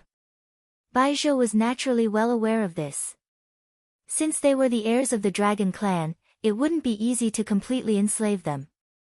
Thus, the best way was to sign an employer-employee relationship, with the restoration of the dragon clan as a prerequisite. Before the dragon clan was completely revived, the resurrected dragon descendants would become his workers. This was Baizhou's original plan. For the resurrected dragon descendants, they had to learn a lot of modern knowledge, and to survive in the modern cultivation society, it was necessary to be affiliated with a modern enterprise. Therefore, in Jing Zhe's opinion, there was no enslavement at all. All the dragon descendants were treated extremely well in Bao Bai. There was no overtime, number 996, and they would not die suddenly because their leaders worked overtime. In fact, every awakened dragon descendant could even get their own core world as a fief. In Jing Zhe's opinion, such treatment was very fair. What they needed to do was to kill a few people in their spare time. The dragon race was good at fighting. Such an attribute was engraved in their bones. Naturally, it would not disappear. There are many paths to choose from. You don't necessarily have to choose this path. The Golden Lamp monk sat on the Buddhist lotus and advised earnestly. He had originally tried to persuade the two lost dragon descendants, but he found that they had fallen too deep and seemed to have taken Baizhou's side as the truth of the universe. "Monk, no matter how much you say, I won't listen to you. Dare I ask, do you have the means to resurrect us brothers and sisters one by one using only that complete dragon skeleton?" "No." The monk shook his head and told the truth. Because he really didn't have such a heaven-defying method, resurrection wasn't his specialty to begin with. After all, his professional skills were consecration, helping people reincarnate, and physical expiation. Hearing this, Jingzai smiled. You can't, but that Mr. Bai can. For us dragon descendants, he is the only truth in this vast universe. But there is more than one path to the truth. Among the people I know, there is also this truth, the monk said in response to what Jingzai had just said. He was already doing his best to hint at Baizha's existence, but it seemed that Jingzai and Yan Feng had already set their sights on Baizha. No matter what he said, the two dragons didn't seem moved. Someone you know? Monk, you're also bragging. Jingzai laughed. A monk doesn't lie. Golden Lamp shook his head and said patiently, you've been deceived too deeply. It's not certain who will be deceived. Everything was as the monk thought. Jingzai didn't believe him at all. As you say, monk, there is more than one truth. There is more than one truth. Killing you is also a truth. The negotiation failed. Golden Lamp sighed darkly. Under the circumstances, there seemed to be no room for negotiation. Boom! The next moment, Jingzai attacked again. He finally pulled out the black umbrella on his back, held it up, and threw it into the air. The black umbrella spun with an unimaginable power as it buzzed and formed a huge black hole in the air. In an instant, all the golden Buddha light in the supreme world was absorbed by the black umbrella in the air. The situation was once again beyond Golden Lamp's expectations. He hadn't expected the black umbrella on Jingzai's back to actually be a Sequence 3 chaos weapon, and its ability to absorb the core world for its own use. In an instant, he could feel the vast and boundless Buddhist court gradually shrinking at an accelerated rate. Monk, you are one with the boundless Buddhist court. If I devour it, you will die for sure, said Jingzai. Originally, he didn't want to expose the black umbrella's ability, but the monk's repeated exhortations had angered him. He believed that the truth he chose couldn't be wrong, and he didn't believe that the dragons were at the mercy of others. They were just carrying out their jobs, and they weren't slaves, as the monk said. The boundless Buddhist court was being nibbled away bit by bit. Jingzai thought that the monk would use the 3 holy Buddha fires he had conjured to resist, but Golden Lamp's next move was far beyond his expectations. Because in front of him, the monk sitting on the Buddha lotus had extinguished the 3 holy Buddha fires. Monk, what are you doing? You know you're no match for me, so you give up resisting. Faced with Golden Lamp's choice, Jingzai was extremely puzzled. He tried to provoke the Golden Lamp, but the monk was still as calm as before. Monk Golden Lamp put his palms together and said in a flat tone, in ancient times, there was a Buddha who cut his flesh to feed the eagle. What's my boundless Buddhist court? If this penniless monk's death can allow the two of you to find the true truth, then this penniless monk can die without regrets. Monk, resist for me. Resist. I don't want you to lose to me like this. You're humiliating me. Roared Jingzai. But once the god-devouring umbrella was opened, even he couldn't stop it.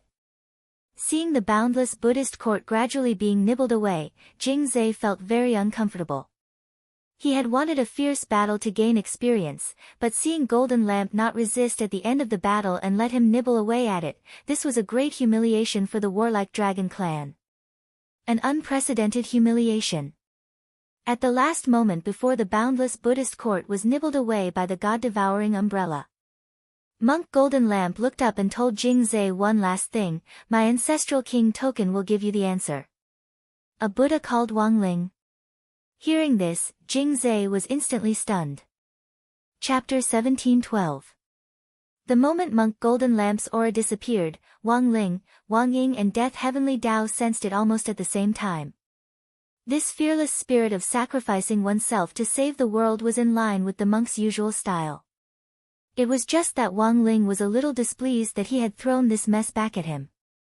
He hadn't killed these 2 dragon descendants, and had instead chosen to be swallowed up by the god-devouring umbrella, because he wanted them to understand the importance of freedom, and not willingly take on the identity of a dragon as a willing laborer for a shady villain.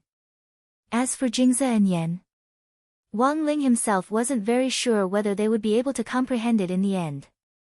The only thing he knew was that if these 2 dragons ended up coming for him, given that he didn't know when to hold back, they would probably die. Monk Golden Lamp's situation is more complicated. He probably isn't completely dead, but on his deathbed, said Death Heavenly Tao. Wang Ling, Wang Ying, and Death Heavenly Tao had received a lot of information from Monk Golden Lamp. On his deathbed? Does that mean he's not completely dead? Asked Wang Ying. That sequence 3 God-devouring umbrella has the ability to swallow the inner world and make it its own. But for some reason, that dragon called Jingza only swallowed Monk Golden Lamp's inner world, and hasn't digested it yet, said Death Heavenly Tao. That is to say, if he hasn't digested it. As long as he breaks that black umbrella, the undigested inner world will automatically be released, and the monk will be able to come back with it, right? Said Wang Ying. In theory, yes. Death Heavenly Tao nodded, but there was a worried expression on his face. These 2 dragon descendants are very strong. Even if Monk Golden Lamp didn't give up resisting in the end, it would still be a bitter fight. If even the monk is in such a state, if anyone else were to run into him, they would definitely be dead meat. I don't think there's any need to be so pessimistic. The only way to prevent such a situation from happening is that Lord Ling has already made preparations. What preparations? As Death Heavenly Tao and Wang Ying talked, Wang Ling displayed the mountainous pile of talismans in the space of his king's eye. Death Heavenly Tao recognized them almost immediately. Death substitute talismans? He remembered that his brother had been forced to draw the survival Heavenly Tao in order to save Lotus Sun last time. Fortunately, Lotus Sun had been quickly rescued and hadn't been affected by the power of the curse. But there were still more than one. 7 million extra death substitute talismans, which were now piled up like a mountain in his king's eye. If he sold it, he would become the richest person in the world. So Ling Jinren means, that's right. The commander had already bound these death substitution talismans to everyone who was related to him. Make sure that they are not affected by this incident. Wang Ying laughed. If these resurrected people know nothing about my lord's ability, there will be an additional memory erasure effect, and they will forget their memories of the period before and after their death. I will pretend that nothing happened. More than one.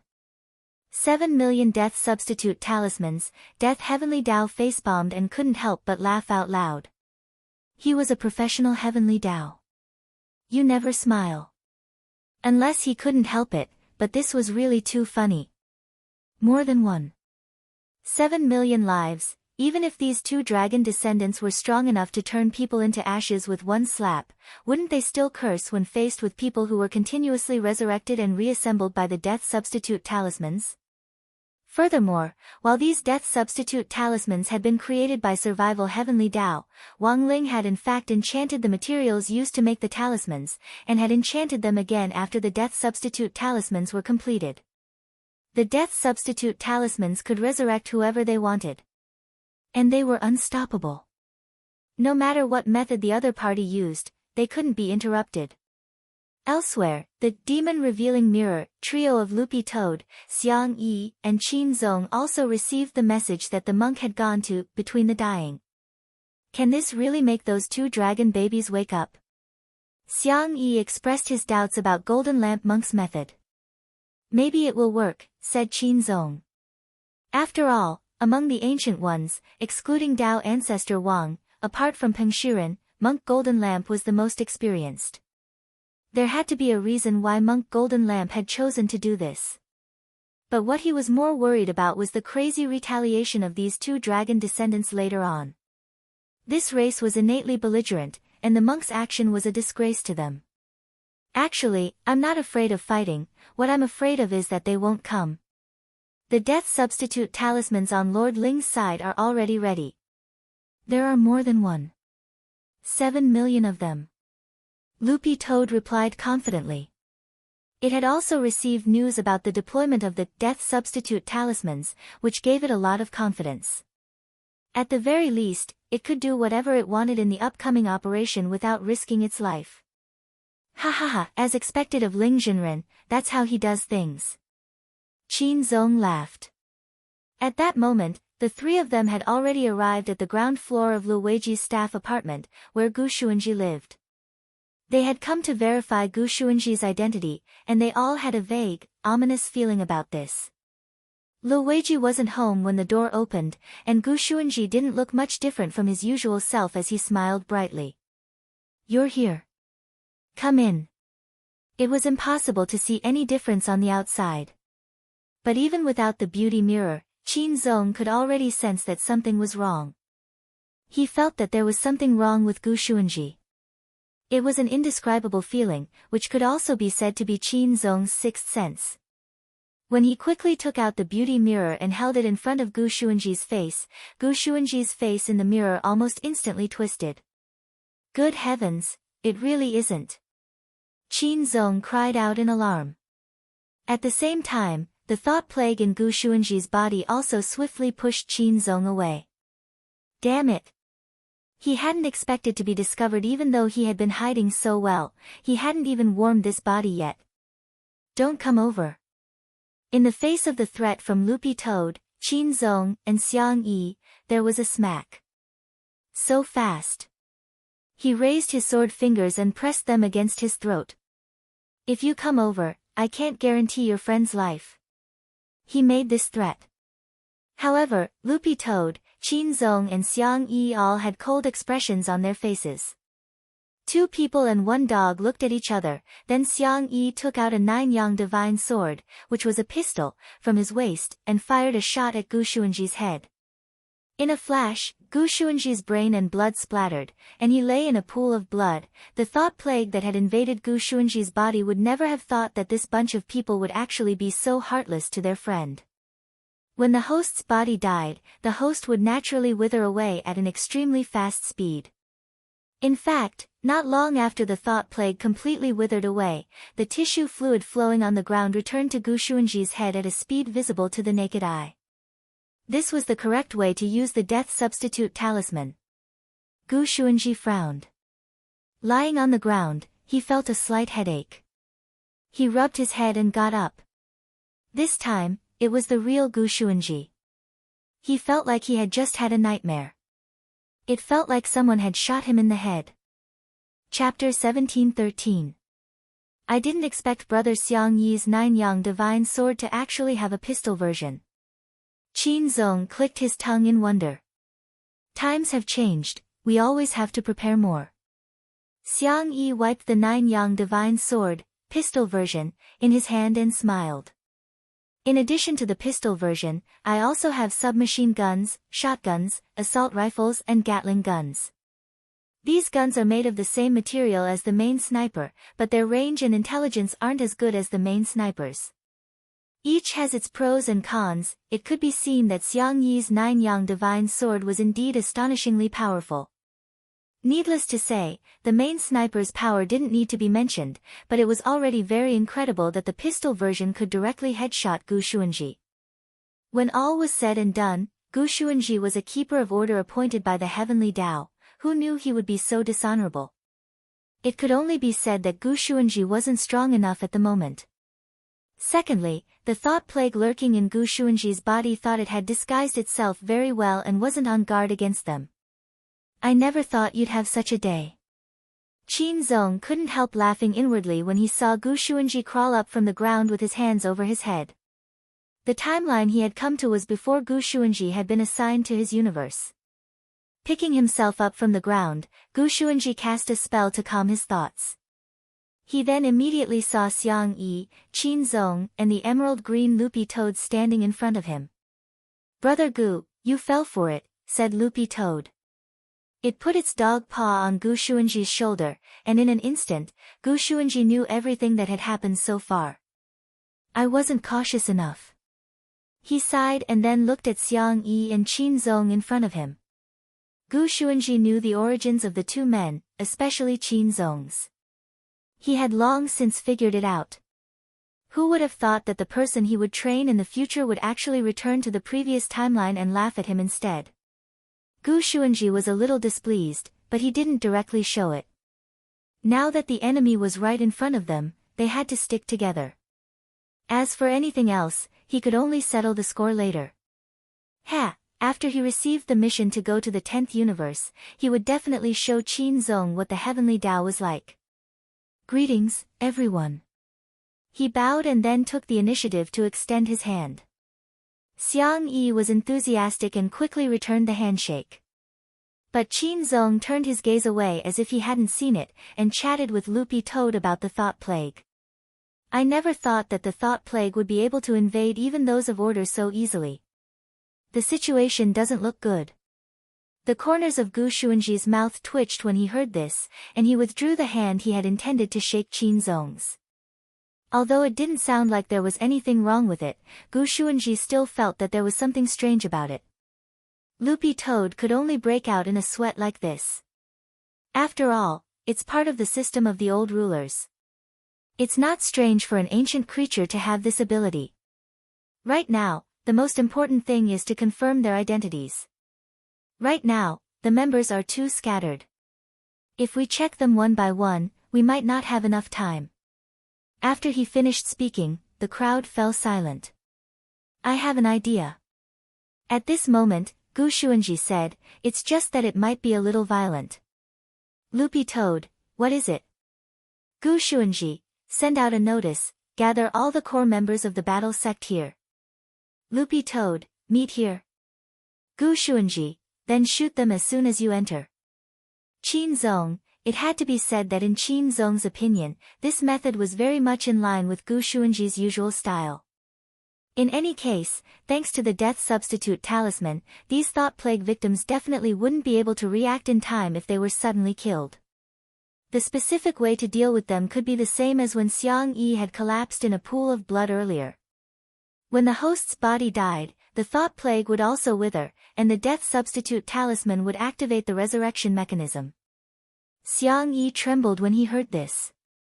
So, Senior Gu wants me to offend the entire battle sect on my own. He was just a guest official who had just joined the sect a few days ago, and he wanted to blow up everyone's heads.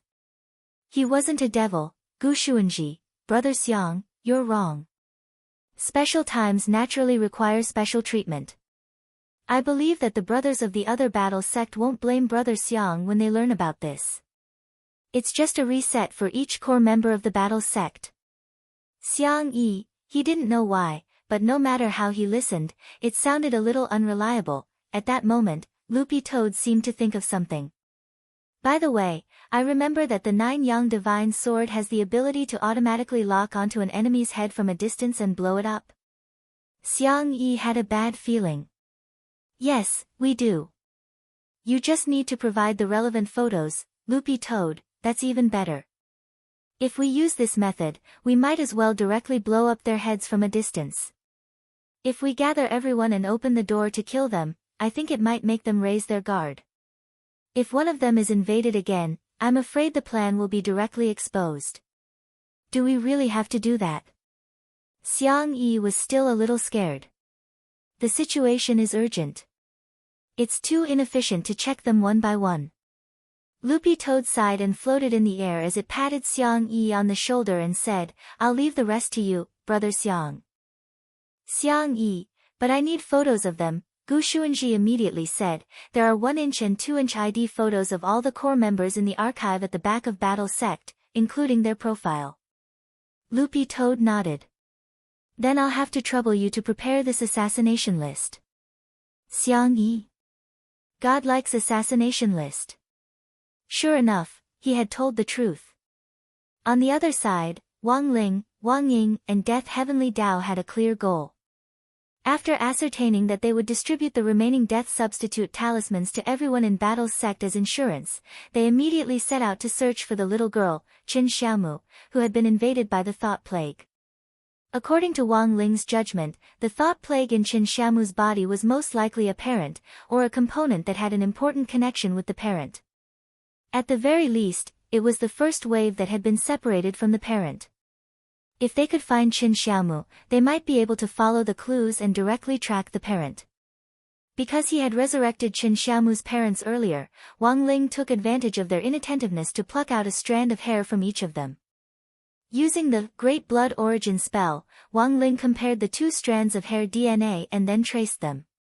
Very quickly, Qin Xiaomu's coordinates converged into a flashing red dot on the massive map of the universe in Wang Ling's mind, and it grew larger and larger. According to the information provided by the hospital, Chen Xiaomu had disappeared after being taken to the hospital, and no one knew where she had gone. Wang Ling thought that the thought plague which had invaded Chen Xiaomu's body would report the situation to Bao Bai Group. But the moment the coordinates in Wang Ling's mind gradually became clear, he suddenly froze. These coordinates, Wang Ling muttered in a low voice, and Death Heavenly Dao happened to hear him. Ling Zhenren, what's wrong with these coordinates? On the side, Wang Ying, who was crossing his arms, also frowned. These coordinates are at Miss Rong's villa. But I don't understand, after it invaded Chen Xiaomu's body, what is it doing there? Chapter 1714. It was still 8:00 in the evening on December 26th. 4 hours had passed since Jin Deng and Lotus Sun had returned to the real world after upgrading Mysterious Sea into a 9-cores spirit sword in the Mountain of Backtrack. Too many things had happened in 4 hours. The appearance of the thought plague had enveloped all of Songhai City in a haze. Lotus Sun obediently stayed in her room with the 9-cores Mysterious Sea in her hand. Before long, the head maid, Auntie Chiu, knocked on the door and entered with a tray. On the tray was a pot of freshly made hand-ground coffee, 2 cubes of sugar, and a cup of fresh milk. Miss, aren't you going out for a walk today? Auntie Chiu asked. Seeing Lotus Sun staying at home and looking out the window, she felt that something was off and couldn't help feeling worried. It's fine, Auntie Chiu. Lotus Sun smiled. Just leave the coffee on the table. I'll drink it later. She naturally had her own reasons for choosing to stay in seclusion. Now that Mysterious Sea had been upgraded to a 9-core spirit sword, she was worried that using it casually might harm unrelated people. Of course, the most important thing was that Wang Ling seemed to hope that she wouldn't go anywhere. It would be best if she stayed at home, which would also avoid some unnecessary trouble, but today was a special day, it was clearly Wang Ling's birthday. Recalling the embarrassing scene when she had visited the Wang family's small villa earlier, she couldn't help blushing a little. Just thinking about it was embarrassing, she had clearly gone to wish Wang Ling a happy birthday. In the end, he only gave her crispy noodle snacks and didn't even have the time to give her a blessing. After returning from the Mountain of Origins, the more Lotus Sun thought about it, the more she felt that something was wrong. She sat at her desk and stared at the scene outside the window in a daze.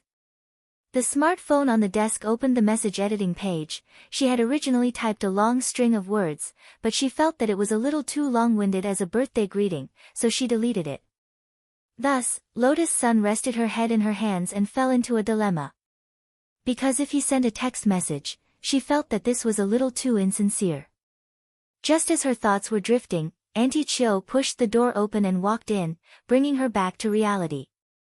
When she looked out of the window, she saw a maid walking in with a little girl in a red dress. Aunt Chiu, why is there a little girl in the yard? Whose child is this? Lotus Sun asked. I was just about to talk to Miss about this. Auntie Chiu replied, this is Gardener Zhang San's daughter. I heard that she's from the countryside and has never entered the city. Now that she's finally in the city, she wants to take a look around. But I remember that Uncle Zhang San isn't. You're right, Mississippi Zhang San is infertile. However, when he was young, he saved some sperm.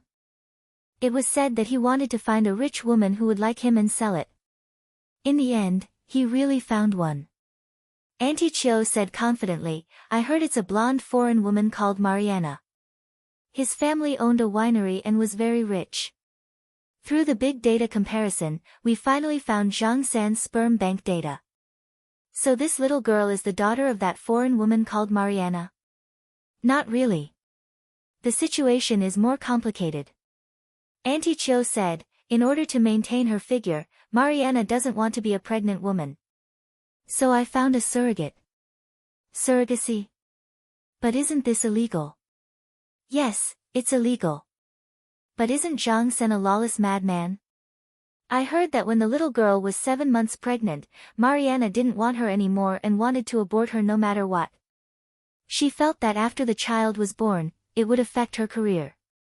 Auntie Chiu sighed and said, so not long after the child was born, she was brought back to China and has always been taken care of by Zhang San and his parents.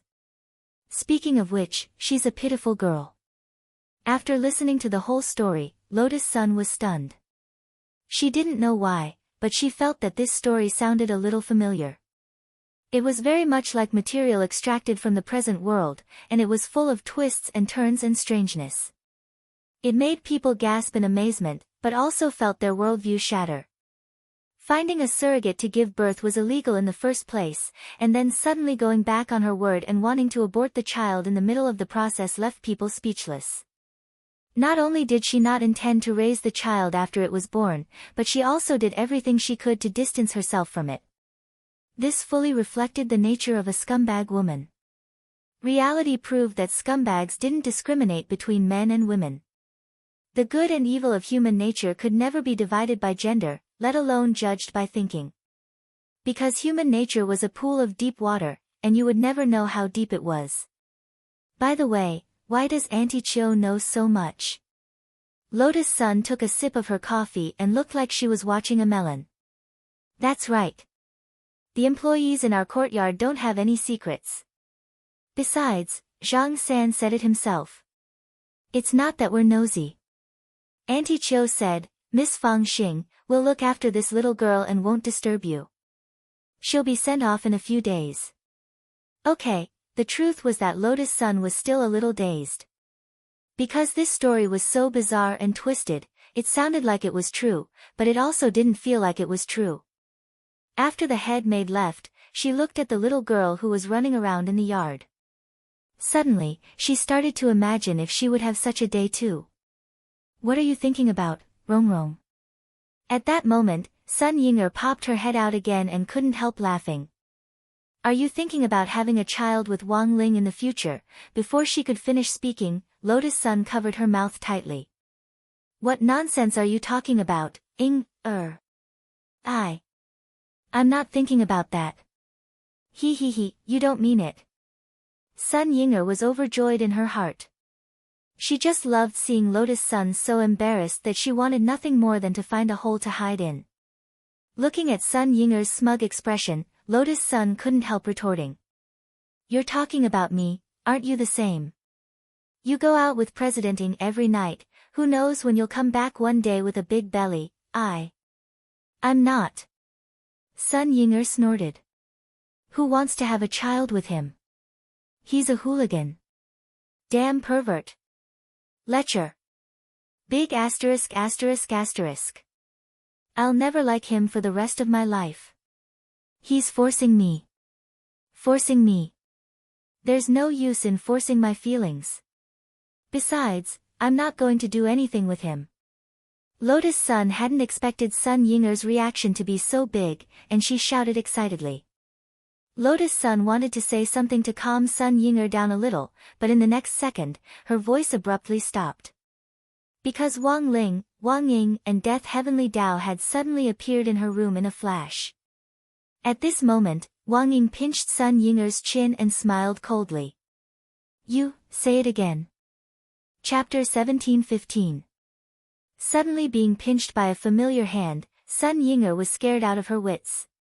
Her mind filled in the blanks, and she could almost imagine being tortured by Wang Ying in space at 8:00 sharp.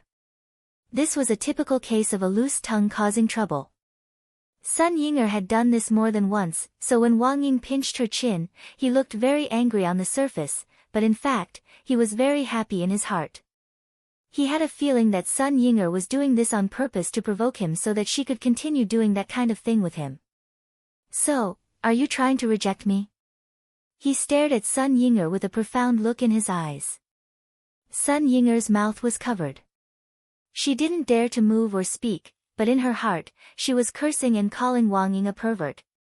She actually didn't quite understand why every time a girl said no, guys always felt that it was an ironic word. After interacting with Wang Ying for the past few days, Sun Yinger actually knew how to deal with Wang Ying, which was to scold her behind her back, but in fact, it had nothing to do with her at all. As long as she admitted defeat and acted coquettishly, Wang Ying wouldn't do anything to her. So she squeezed out a few drops of tears from her eyes and looked at Wang Ying pitifully. Ugh, you're hurting me. This exquisite performance didn't look fake, which made Wang Ying loosen her grip a little. Seeing that Wang Ying backed down, Sun Yinger knew that her plan had succeeded. She quickly changed the topic and said, "Now is not the time to talk about this. I'll deal with you tonight." Wang Ying smiled and let go of his hand. He knew that Sun Yinger was changing the topic, and it was her usual trick. He liked to bully Sun Yinger, but recently, Wang Ying found that he couldn't do anything about Sun Yinger's pitiful appearance. Especially recently, after Sun Yinger learned to act like a spoiled child from who knows where, he still could not harden his heart to deal a heavy blow. "Wang Ling, CEO Ing and Senior Death Heavenly Dao, why are you here?" Lotus Sun asked at that moment. Seeing that the atmosphere was starting to become a little stiff, she could only help to change the topic. Of course, it was mainly to stop Wang Ying and Sun Yinger from openly flirting in front of her and Wang Ling. Yes, as far as Lotus Sun was concerned, this was just plain flirting. She and Wang Ling hadn't made any progress yet. She was so envious of him. Wang Ling, after a few seconds of silence, Death Heavenly Dao, who was wearing the uniform of No. 60 Middle School's colonel, finally cleared his throat and said, "Miss Rong, don't you think there's something wrong?" Lotus Sun thought about it carefully. She had been staying in her own house all this time. If there was anything out of the ordinary, it was that gardener Zhang San's daughter that Auntie Chiu had mentioned to her earlier. "There's a little girl in a red dress in the yard downstairs. Auntie Chiu said that she's the daughter of our gardener, Zhang San." "I've always felt that something was wrong," she said truthfully. "That's right, she's the one we're looking for," Death Heavenly Dao replied. "This little girl is the thought plague in disguise. Her name is Qin Xiaomu. It should have nothing to do with your gardener. I'm afraid the thought plague has taken control of Miss Rong's servants and put on a show together. So they want to target me. We still don't know what the goal of this group of thought plague is. That's why we can't alert them." Wang Ying continued, "So, we still need you to cooperate with us on this matter." "Then what should I do?" Lotus Sun asked curiously. "It's very simple, just let us enter your body," said Death Heavenly Dao.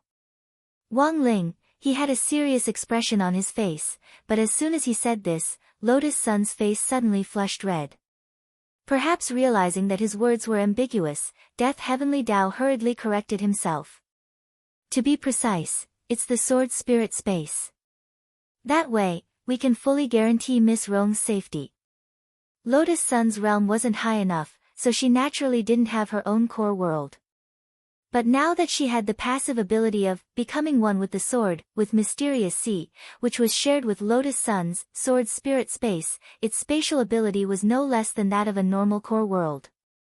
In fact, the 9-core Mysterious Sea's sword spirit space was already on par with a supreme world. Lotus Sun naturally knew what Death Heavenly Dao was talking about. Given the 9-core Mysterious Sea's current power, its sword spirit space could accommodate 300 million or even 3 billion people, let alone 3. She had been protected by Wang Ling and Golden Lamp before, and had been to their intrinsic spirit fields or core worlds. She had never thought that one day Wang Ling would also enter hers. But there was always a first time in life. Lotus Sun had seen a lot of things, and while she was a little surprised by this sudden proposal, she quickly regained her composure. She wanted to help Wang Ling. Furthermore, she definitely wouldn't let him down. With this in mind, she released her Mysterious Sea Sword Qi, and at the same time, opened a hole in the air with her fingers, allowing Wang Ling, Wang Ying and Death Heavenly Dao to enter her sword spirit space. Elsewhere, Qin Xiaomu, who had already successfully infiltrated Lotus Sun's house, thought that his plan was flawless. The organization had sent her here at first to keep an eye on her, but after Golden Lamp had been killed, the organization's higher-ups had changed their plans. According to reliable intelligence, this ordinary female cultivator from Earth had a total of 9 Heavenly Dao magic cubes on her, and these 9 magic cubes would be the key to their next master plan. Next, he just needed to find a way to enter Lotus Sun's body, However, Qin Xiaomu knew that it wouldn't be that easy to enter Lotus Sun's body. According to the information the group had obtained, Lotus Sun's body had been blessed, and random invasions could be dangerous. But the strength of the thought plague was that apart from invading a single person, they could also invade in teams. This was a method that they would only choose when facing powerful cultivators. However, because of Lotus Sun's special status, Qin Xiaomu had to make sure that nothing went wrong. So after being brought to Lotus Sun's house, he mobilized his forces and used his own method of breeding and spreading the infection. Thus, over 95% of the more than 100 servants in Lotus Sun's residence were already under his control. Of course, he had also cautiously left behind some who were close to Lotus Sun, and deliberately didn't let them be controlled in order to make Lotus Sun lower her guard. And now, everything was ready. With so many brothers and sisters nearby, more than 90 thought plague cultivators would attack the same person together.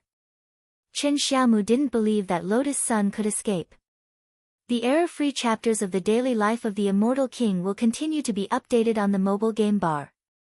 There are no advertisements on the site, so please collect and recommend the mobile game bar. If you like the daily life of the Immortal King, please collect. The daily life of the Immortal King mobile game bar is updated the fastest. Chapter 1716. Controlling Lotus Sun was in fact just one part of Baijia's plan. Since setting up Bao Bai Group, he had used the advantage of stealth in the air to control the overall situation, and at the same time developed gene editing to synthesize dragon descendants. Lotus Sun was a key piece in this game of chess, so he had to take her down no matter what. But based on his previous experience of dealing with Wang Ling, Baizhi naturally knew that this man wouldn't be so easy to deal with. Thus, in order to gather enough pieces for this game of chess this time, he was exceptionally cautious with every step he took. In the boundless Milky Way, inside an unknown cloud-shaped celestial body that emitted a milky white light that was as holy as an angel's feather, a faint human silhouette appeared. His beautiful face was covered in a faint layer of moonlight, and his snow-white, crystalline body was otherworldly, like an otherworldly god. At the end of his tail was a slender white dragon tail, which flickered with starlight as it moved. He was like a bright moon surrounded by stars, full of emptiness and peerless elegance. This was Baijia's current appearance. Relying on his obsession, he had become a body of consciousness. Last time, he had imagined himself to be Golden Lamp Monk's junior brother, Yang Shuangji. This time, he had transformed into Moonlight Dragon, one of the 3 leaders of the Dragon clan at the beginning of the Eternal Era, supreme, pure, flawless, holy. All holy words were inadequate to describe his current state. Baizhi never thought that after being humiliated by Wang Ling several times, he could actually reach his current level and become the leader of the Dragon clan at the beginning of the Eternal Era. So he felt like he could do it again. He felt like he was invincible. He felt like he could once again attack Wang Ling, this man who had repeatedly defeated him and pushed him to the bottom of the valley. And this time, he had learned from his previous lessons, and was cautious in everything. As long as he could defeat Wang Ling, or even threaten him, he wouldn't let go of a single one of them. If it's just this Sun girl, I'm afraid she won't be a threat to him. At that moment, a familiar voice rang out next to Baizhi. It was a ball of purple foam that flickered with a strange light. It looked like a bunch of floating grapes, and was the current form of the god of the grave, who had inherited the teachings of the outer gods of the past. Old Mu, I know what you are worried about, Baizhi said calmly. There was an irreconcilable enmity between the dragon race and the outer gods. Logically speaking, it was impossible for them to cooperate to this extent. However, Baizhi was not a member of the dragon race, and the tomb god was not originally part of the system of the Great Old Ones. Both of them had used their own methods to obtain the power of the 2 strongest factions in the ancient times, but at the same time, they were victims of the same person. As the saying goes, the enemy of my enemy is my friend. It was not impossible for the dragon clan and the outer gods to cooperate. He clearly doesn't like this girl. Even if this girl really dies, it won't affect him at all. Why don't you just destroy a few snack stalls instead, the grave goddess suggested. I have my ways. Baizhi chuckled. His silhouette, which was the color of moonlight, was extraordinary. So this time, I'm not just targeting him. I will capture everyone related to him alive and use them as my chess pieces. I see. However, he was not easy to deal with. The same goes for his sister. This time, I have enough confidence. Baijiu laughed. I can't wait to see him put on that painful mask. Almost at the same time, Jing Zhe and Yan Ruo received the latest order from the corporation. It was a list, and they were required to capture the people on the list alive one by one according to the order on the list. No one could be spared. And on this long list, Jing Zhe's eyes fell on the last name. Yan Ruo licked the ice cream cone, her pink tongue stained with milky white ice cream, making one's imagination run wild. Well, what are you thinking about? Is there anything strange about this person called Wang Nuan's name? Her surname is Wang, the same surname as the person monk Jin Deng mentioned, Jing Zhe said. But there are many people with the surname Wang in the world. I know. Jing Zhe said, but this person is listed at the end of the list, and there is a special note. The organization said that if you feel that you can't beat him, you can just run. There is no need to fight this person head-on. It can be said that this is the most special existence on this list. Yan Ruo laughed out loud. We haven't fully inherited the power of the giant dragon, so it's normal to encounter a situation where we can't beat him. There is really no need to fight for a short time. But I still want to see what kind of person this is. Since he can be such a special existence. Is this person related to the Buddha surnamed Wang that monk Jin Deng mentioned? At this time, Jing Zhe felt puzzled. His memory was not bad, but it had not been long since he fought with Jin Deng that he had forgotten the name he had just heard. He only vaguely remembered that the other's surname was Wang. So Jing Zhe guessed that maybe some kind of power of law and order affected this part of his memory. He could drive the law and make the world forget his existence. It seemed that this person was really extraordinary, otherwise he could not have such a skill. Then let's finish this quickly. After a while, Jing Zhe looked at the long list and took a deep breath. This list seemed to be arranged in order of strength, and the organization's request was to capture them alive as much as possible. As outstanding laborers, he and Yan Ruo would naturally fulfill their mission. After capturing Hero Gua, Little Peanut, Li Yuyue and the others, Jing Zhe and Yan Ruo stood at the entrance of Super Chen's family's martial arts dojo. Although they had already restrained their auras, when the figures appeared, Super Chen still quickly sensed killing intent. With a somewhat hesitant expression, Super Chen put down the stone block he had been using to train his strength and pushed open the sliding door. He saw a young man in a windbreaker and a little girl in neat clothes standing at the door. It's closed now. You'll have to register for classes tomorrow, said Super Chen. Jing Zhe looked at him expressionlessly. I'm sorry, Hero Chen, no, Mr. Chen, we need you to come with us.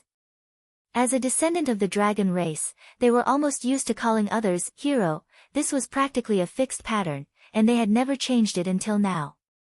Ah. Take a trip. To where? Super Chen was blank.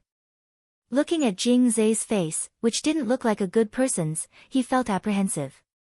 Don't tell me you want to take me hostage. We don't seem to have any grudges, why do you want to take me? Jing Zhe and Yan Ruo, Super Chen, wait. Aren't you cultivators from Earth? Are you from another planet?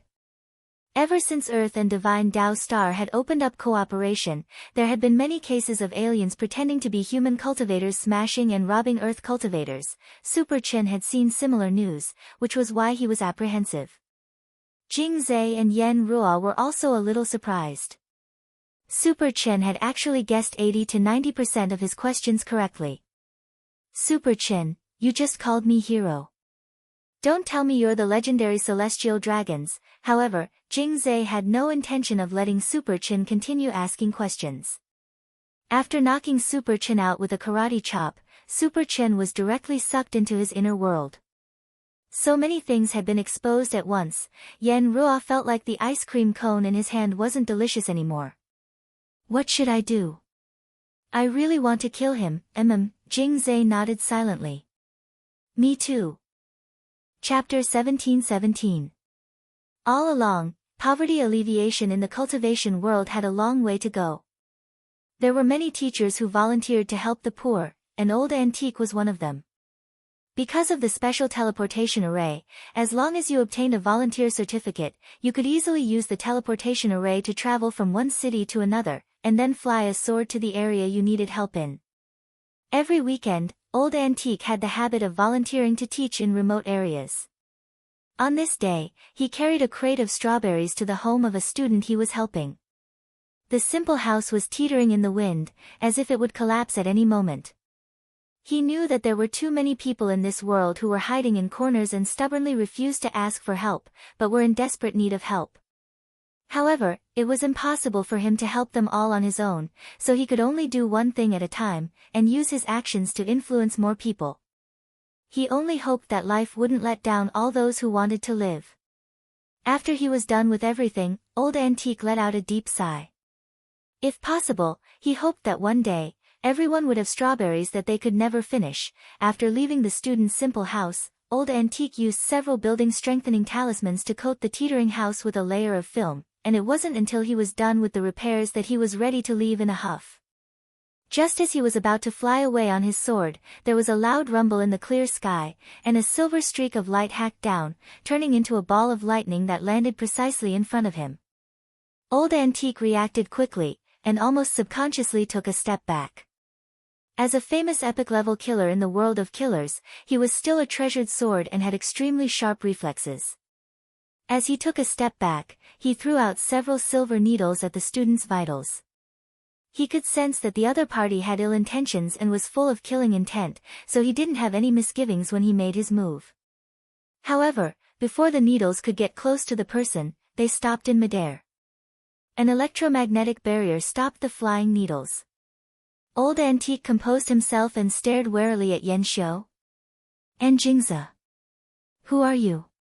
He could tell that these two people weren't ordinary. Are you Wang Zukang? Jingzi said in a cold voice, I need you to come with us. Old Antique frowned. At such a close distance, he actually couldn't sense their breathing, which was already enough to prove how powerful they were. Although they didn't look very old, their combat strength was indeed extraordinary. Regardless of whether he resisted or fled, there would be risks, and he might even bring disaster to the students in the building behind him. He had no idea why the two of them were looking for him, but under such circumstances, he seemed to have no other choice. I can leave with you, but, do not hurt the people in the back room. Jing Zi's face was expressionless, and his voice was cold.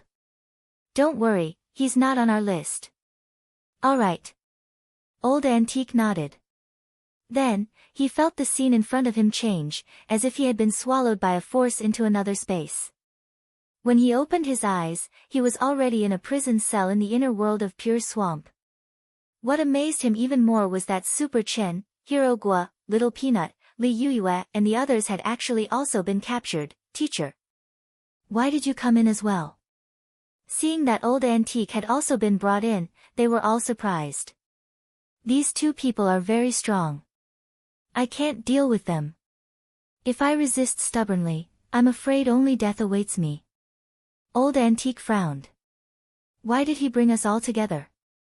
Is it to blackmail us? Are we all hostages? Little Peanut asked at that moment. Very likely. Old Antique nodded. He had never seen pure swamp before, and he hated it. These two people also didn't remember their sins, but they had been captured and brought here. Thus, the only possibility was that everyone who had been captured and brought here had a common target, and it was very likely that their ultimate goal was to use them as a threat.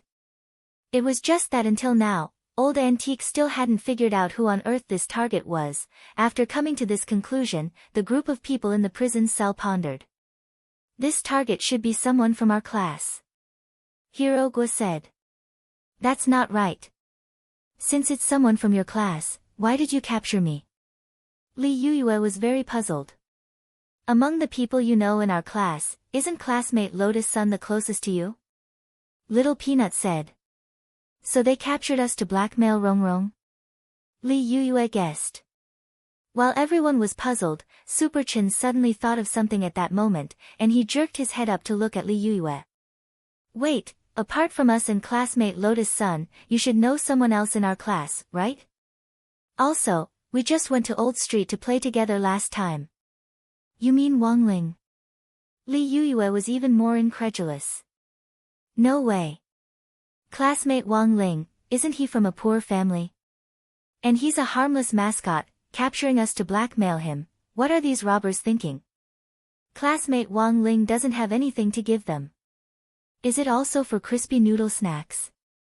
This clearly wasn't the time to joke around, but when Hero Gua heard this, he still couldn't help laughing. Then we're screwed. I'll be honest, if that's really the case, I think Wang Ling will directly give up on us and choose crispy noodle snacks. +1.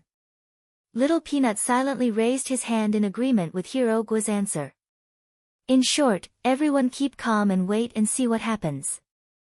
Don't worry, teacher will definitely keep you safe, Old Antique said solemnly. Although it was indeed a little inconceivable at the moment. Based on the current conclusion, it was most likely because of Wang Ling or Lotus Sun that they had been captured here. As Wang Ling's teacher, Old Antique had in fact vaguely sensed that Wang Ling was hiding something all along, but the two people outside just now had astonishing battle strength. It was because he had judged that he couldn't escape that he had chosen not to resist and wait and see what would happen. If the purpose of capturing them was to blackmail Wang Ling into submission, then what was Wang Ling's true strength? This was really a thought-provoking question. After Old Antique was captured, Teacher Pan was quickly caught as well. Not a single person related to Wang Ling had escaped. Jingzi and Loathing. Their methods were neat and tidy. Very quickly, there was only one person left on their list, a special target called Wang Yuan. This is it. Two people appeared at the entrance of the Wang family's small villa in a flash of lightning. Chapter 17-18. The night was dreary and hazy. Faint moonlight enveloped the only building in eastern wilderness, and the tiles on the top floor of the Wang family's small villa reflected a faint white light. To be cautious, Jingzi used his spiritual senses to sense the aura inside the villa and found nothing unusual. This was just an ordinary residence for an ordinary cultivator's family. He didn't quite understand why Wang Yuan on the list had become the target of special treatment. There clearly didn't seem to be anything out of the ordinary here. Annoyed? Sitting on a large cement pipe in the abandoned lot in front of the Wang family's small villa, she started to lick a popsicle with a disinterested expression. Brother Jingzi, can you do it alone? She asked. Because it was really too ordinary. Annoyed? She felt that there was no need to make a move. The entrance is there. I'll go alone. Jingzi nodded, then slowly approached and started to knock on the door very politely. In the end, just as he was about to knock with the back of his hand, he suddenly noticed that the eyes of the two gatekeepers in the paintings hanging on the left and right of the door suddenly moved, and they abruptly stared at his face. This was the unparalleled nation knight that he had set up earlier to reinforce the fortifications. One of them was holding a cannon, while the other was holding a Gatling gun. This was a combination with quite fierce firepower. But facing this pair of paintings, Jingzi just curled his lips and couldn't help laughing out loud. Interesting, it's actually this kind of defensive measure. He didn't think much of these two paintings, and just felt that this kind of defense was like a child's play, like a fight in which a child kept stepping on the other side's toes. Only a child would be childish enough to step on their toes. Just as he was about to reach out and remove the two paintings, boom. In an instant, a loud explosion rang out, and a basketball-sized cannonball shot out from the painting and hit Jingzi's chest. The huge propelling force almost immediately sent Jingzi flying, and he moved back from where he stood. This power was clearly beyond Jingzi's expectations. Before he could react at all, his feet dug into the ground, creating two deep grooves. Then, in the open space in front of him, a tiny mushroom cloud rose from the ground and there was a huge explosion. At the same time, the old man holding the Gatling gun also opened fire at this moment. Blue sparks splashed out from the painting, and in a short moment, thousands of psionic bullets were fired. These bullets had their own trajectories in the air, twisting and turning, choosing the most suitable angle to surround them from all directions.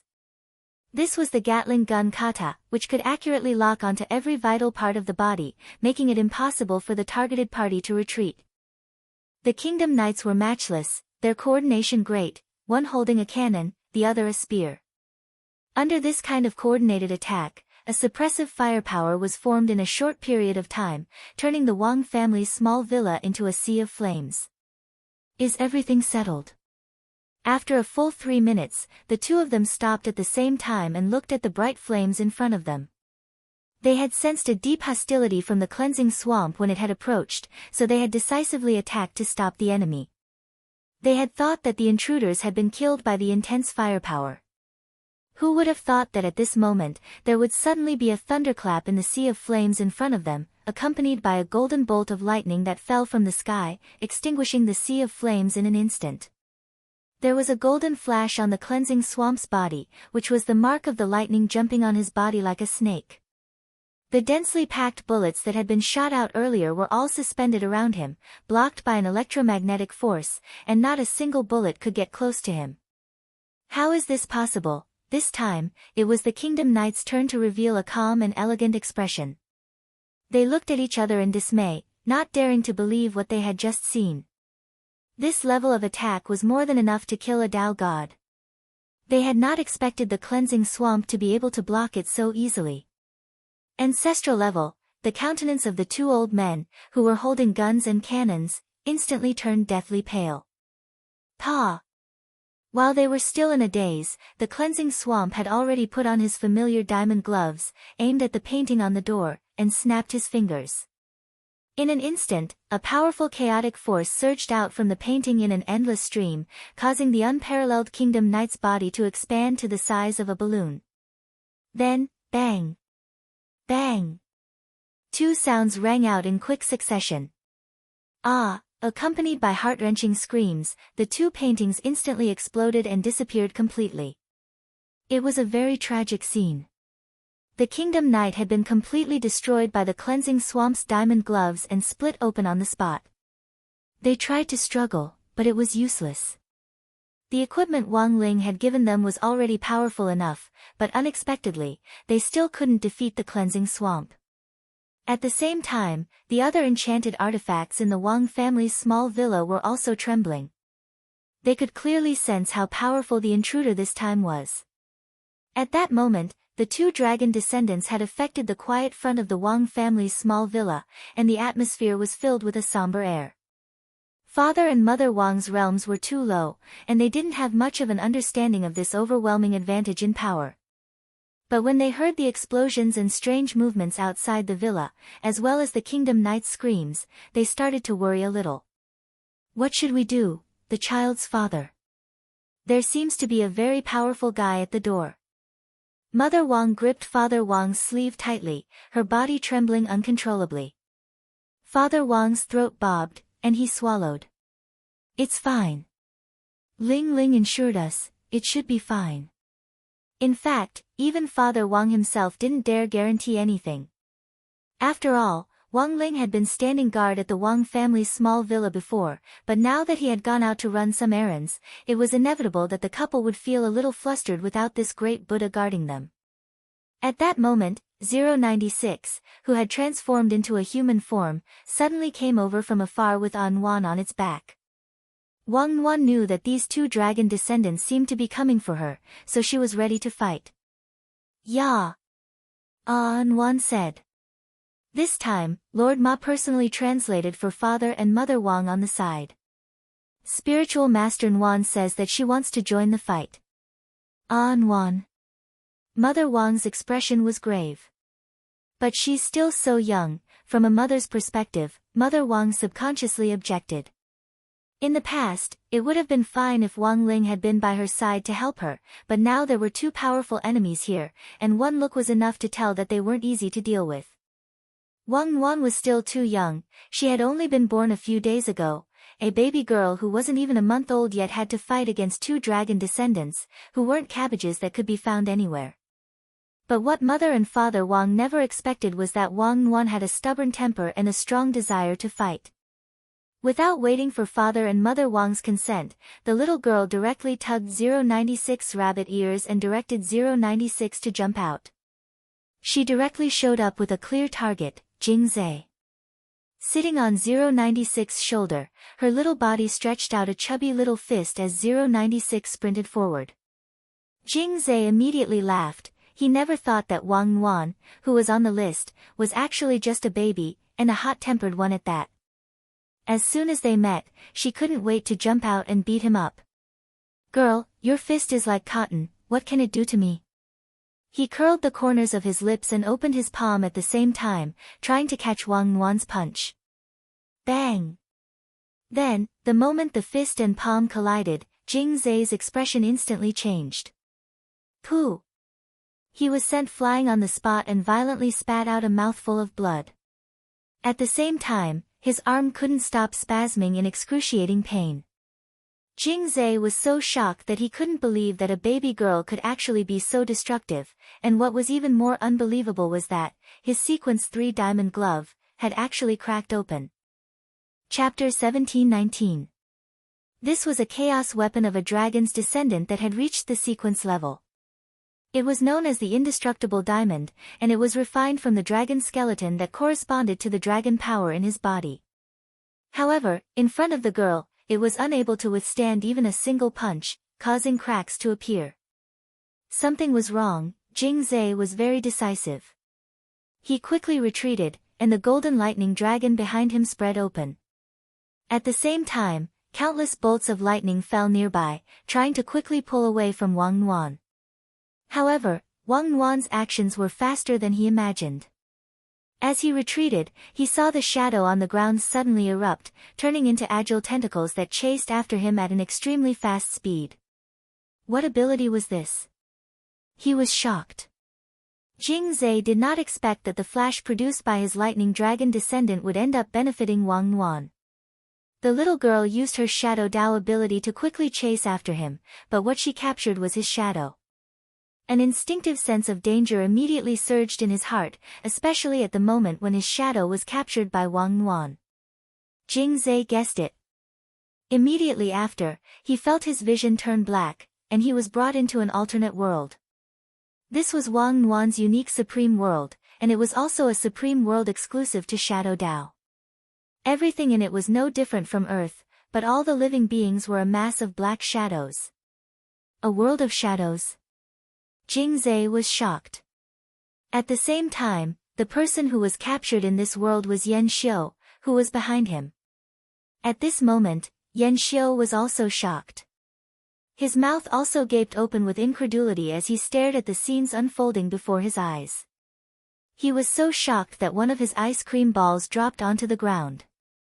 No one could have imagined that a baby girl who had just been born for less than a month could actually be so tyrannical. This girl is a great Dao Lord. Jingzai's heart trembled. He felt that the battle situation in front of him had suddenly reversed. Having great Dao abilities was not something terrifying.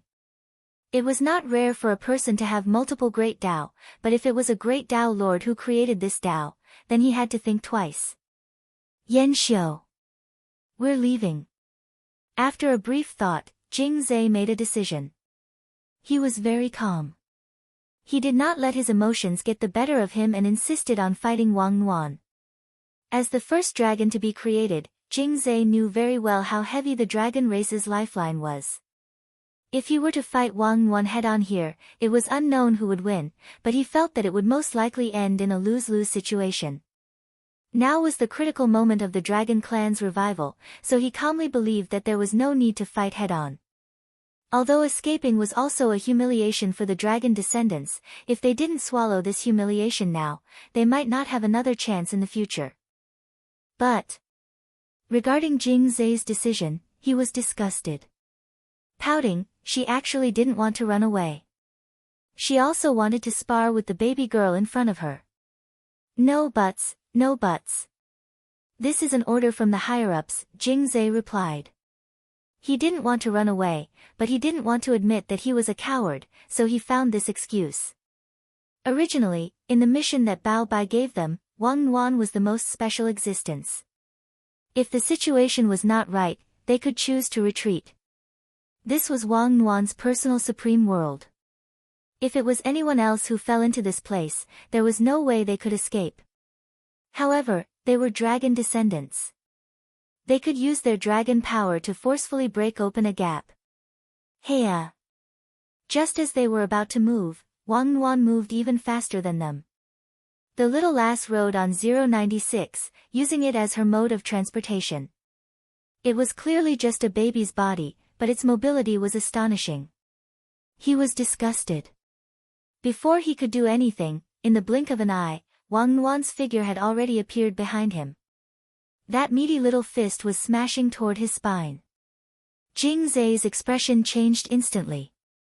He could tell that this was not an ordinary blow. At the same time that the fist was unleashed, there was the sound of landslides and tsunamis. The entire shadow world was trembling with the supreme sound of the Great Tao, mixed with the terrifying power of the Great Tao Master. The little fist had not yet arrived, but it had already made Jing Zai feel a life-threatening pressure. The overwhelming wind from the fist slapped his back, causing his dragon descendants to tremble like an umbrella in the wind. His entire dragon skeleton could not stop falling in the direction of the wind from the fist, and he could not even fly. This baby was too terrifying. It had only been less than a month, but she was already this strong. In terms of combat strength, this little girl was much stronger than the monk he had seen before. Moreover, he seriously suspected that the Buddha surnamed Wang that the monk mentioned was very likely related to the little girl in front of him. Why would such an outrageous person appear on earth?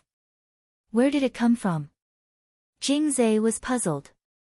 The couple in the villa were clearly just ordinary people. How could they give birth to such a powerful earth cultivator? Could it be? Is it related to the mysterious object in the legends? His mind was filled with boundless reverie, and he suddenly thought of many possible guesses. Although he was afraid, he had to think about it. Because if they wanted to restore the dragon clan to its former glory, the girl in front of him and the Buddha surnamed Wang might become their biggest obstacle. Boom! This punch was like the autumn wind sweeping away the fallen leaves, hitting his spine solidly. Jing Zai spat out a large mouthful of blood, but he did not suffer any serious injuries. At the critical moment, the black umbrella on his back blocked another blow for him. At the same time, as the fist approached, the black umbrella on his back blocked another attack for him. He spat lava from his mouth and instantly formed a powerful lava barrier. However, the moment it was completed, Wang Nuan punched out almost at the same time, directly breaking through the barrier and hitting Jing Zai. Although it still made him vomit blood, at least it had some protective effect. If it wasn't for Black Umbrella and Yan Xiang, Jing Zai suspected that Wang Nuan's spine would have been broken. Yan Xiang, let's go. With a loud shout, he pulled away from Wang Nuan again. At the same time, he opened the black umbrella on his back, and a chaotic vortex formed under his feet. The god-devouring umbrella opened up a tiny opening in this supreme world. It was only the size of a mouse hole. But Jing Zai still went in with Yan Xiang. Without any hesitation, he went in. This time, Wang Nuan didn't give chase. This was her first time fighting with people with the power of the Dragon Clan, and she felt that they would be good combat training targets. But from the fight just now, Wang Nuan could sense that their powers hadn't been fully activated. So she didn't give chase, and instead planned to give them another chance to grow. It would be a pity if she toyed with them until they died. After driving away the two dragon descendants, Wang Nuan left her supreme world. At the same time, she released Odd Jua, Zhou Zi, and Kumiya Ryoko, who had been protecting her supreme world. Odd Jua, Zhou Zi, and Kumiya Ryoko were the only exceptions, and Wang Ling had personally arranged for them to be protected by Wang Nuan.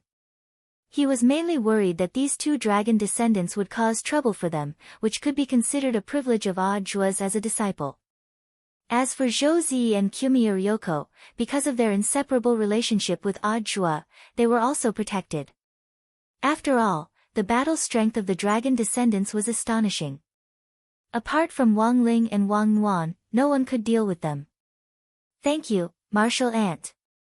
After being released, Ajua hurriedly bowed to Wang Nuan in thanks, and at the same time gave Kumiya Ryoko and Zhou Zi, who were still staring blankly on the side, a meaningful look. Thank you, Spiritual Master Nuan, the two of them bowed, their minds blank at the same time. They had been hiding inside little girl Nuan's body the whole time, and were so shocked that they couldn't speak as they watched her hammer the dragon descendants. You're usually pretty smart, why didn't you react? Hearing Zhou Zi and Kumiya Ryoko call Spiritual Master Wang Nuan, Ajua couldn't help but smile. Logically speaking, Kumiya Ryoko was now his girlfriend, so it was only natural that she should be protected. But why was Zhou Zi being protected? It wasn't hard to analyze. Ajua thought that Wang Ling had already indirectly acknowledged Zhou Zi as his disciple. Hurry up and greet Grand Marshal Ant. He stared at the dazed Zhou Zi and smiled at Wang Nuan. From this day onwards, Zhou Zi was also one of them. Chapter 1720. Yeah. In front of the Wang family's small villa, Wang Nuan sighed with emotion as she looked in the direction in which the two dragons had fled. She pinched 096's rabbit ears, and 096 obediently let her do as she pleased. At the same time, Lord Ma, who was the infant language interpreter, swiftly appeared next to Wang Nuan and accurately translated what she said. He said that Wang Nuan had sighed just now because the two dragons were too weak, and there was no point in fighting them. Everyone present trembled when they heard this. If the descendants of the dragon clan were too weak, how could other people live? As expected of my martial aunt. Ajua bowed, not knowing whether to laugh or cry. In some sense, Wang Nuan's rate of growth was even more astonishing than Wang Ling's back then. She grew almost every day, and in stages. Back when she had been born, she had taught the grave god a lesson. In just a few short days, her battle strength had undergone a qualitative leap, and she was even more refined than before. Needless to say, if anyone else found out about this, it would definitely shock the world and even the entire universe. In particular, those ancient people who knew what the ancient dragon clan was would all be so shocked that their jaws would drop. At the height of their power, the dragon clan had been supreme existences that could tear apart outer gods with their bare hands, and were so strong that no words could describe them. Sothoth was ranked second among the outer gods, but if the leader of the dragon clan, the dark devouring dragon, had existed back then, a mere Sothoth wouldn't have been a match for it. Now, these two dragon descendants who had inherited the power of a giant dragon and perfectly inherited the dragon clan's bloodline, powerful existences at the level of the earth ancestor, they had been sent fleeing with one punch from a baby less than half a month old. What a disgrace. As far as I know, the dragon clan is a race with very strong self-esteem. They will definitely take revenge. Martial Ant, be prepared, Ajua said as he bowed. Yeah, Wang Nuan replied. Lord Ma translated, she said that it doesn't matter how many come. Also, she's always wanted to taste dragon meat dumplings. As expected of Grand Martial Ant. On the side, Zhou Zi almost knelt down. In the last few days, his worldview had been completely overturned. Before, he had regarded Ajua as a hero, but now, he had several more people to worship. Furthermore, he was well aware that these people could only be worshipped as gods, and he would never be able to surpass them.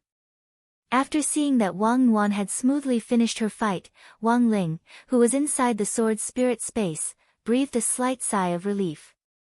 The little girl was very strong, and had single-handedly beaten up two dragons until they fled. He was also a little amazed at his little sister's growth. Relieved? The corner of Wang Ying's lips curled up. She couldn't help but laugh. I've already said that you don't have to worry about that girl. That girl will definitely be able to stand up. She's very strong. Now, their top priority was to find the mastermind behind all these plans. The revival of the Dragon Clan was one of the moves in Bao Bai Group's grand plan, and targeting Lotus Sun was also a crucial part of it. Then what would they do after targeting Lotus Sun? What would they do after gaining control of her body? As for this point, it was only a guess. In any case, it was definitely not a good thing. That young lady called Qin Xiaomu seems to be coming over. Lotus Sun tried her best to maintain her composure as she paid close attention to the changes outside. The moment the people of the thought plague gathered in her villa moved in one direction like a zombie army, Lotus Sun immediately knew that their operation had begun. Don't be afraid, Miss Rome. If they want to invade your body, don't resist. In any case, we're here, Death Heavenly Tao said. They were now stalling for time. They were hiding in Lotus Sun's sword spirit space and completely sealing off their auras, mainly because they wanted to extract more information. I won't be afraid. Lotus Sun nodded slightly. She wasn't really afraid, she was just a little nervous, afraid that she wouldn't perform well and cause trouble for Wang Ling. After all, Wang Ling was currently in her sword spirit space. In a sense, he had also entered her body and was following her around. The person she liked had entered her body. Ah! What a terrible line. What kind of nonsense was she thinking? Lotus Sun felt that it had to be because she had been with Sun Yinger for too long that her thoughts had gradually started to change and she had become unclean. Sun Yinger, after sitting quietly in the room for a while, the bedroom door was gently pushed open, and a red ball rolled in at an inopportune time. Following it was Qin Xiaomu, who had accidentally barged into the room while pretending to chase the ball.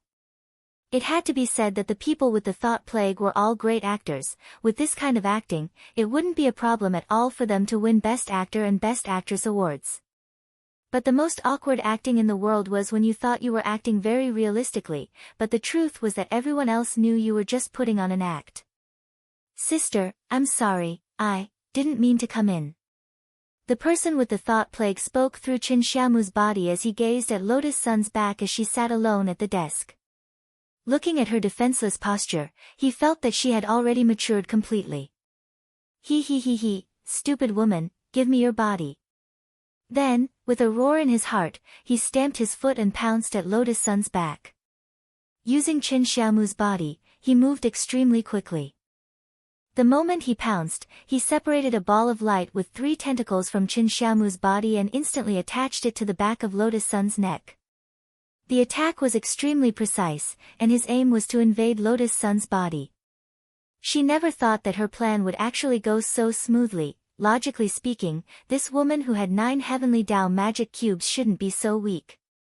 Just as he was feeling suspicious, he felt his body begin to fuse with Lotus Sun's, and just when he thought that he was about to gain complete control of Lotus Sun's body, all of a sudden, the world in front of him started to brighten. What's going on? He was clearly stunned. At the same time, he looked at his own body and was stunned to find that he hadn't turned into Lotus Sunday. He was still like a maggot with 3 tentacles on his lower body. Impossible. How could this be? The thought plague clearly didn't dare to believe it. He had clearly attached himself to her body, and according to past experience, he would only need less than 2 seconds to gain complete control of her body. But now, he had actually landed in a strange space. In a world of light, there were many mountains nearby, and in the sky, there were actually 6 suns. He was greatly alarmed. He rubbed his eyes, and soon realized that those weren't suns at all. Those were 6 freaking pairs of eyes. 2 of them were dead fish eyes. He had indeed attached himself to Lotus Sun's body.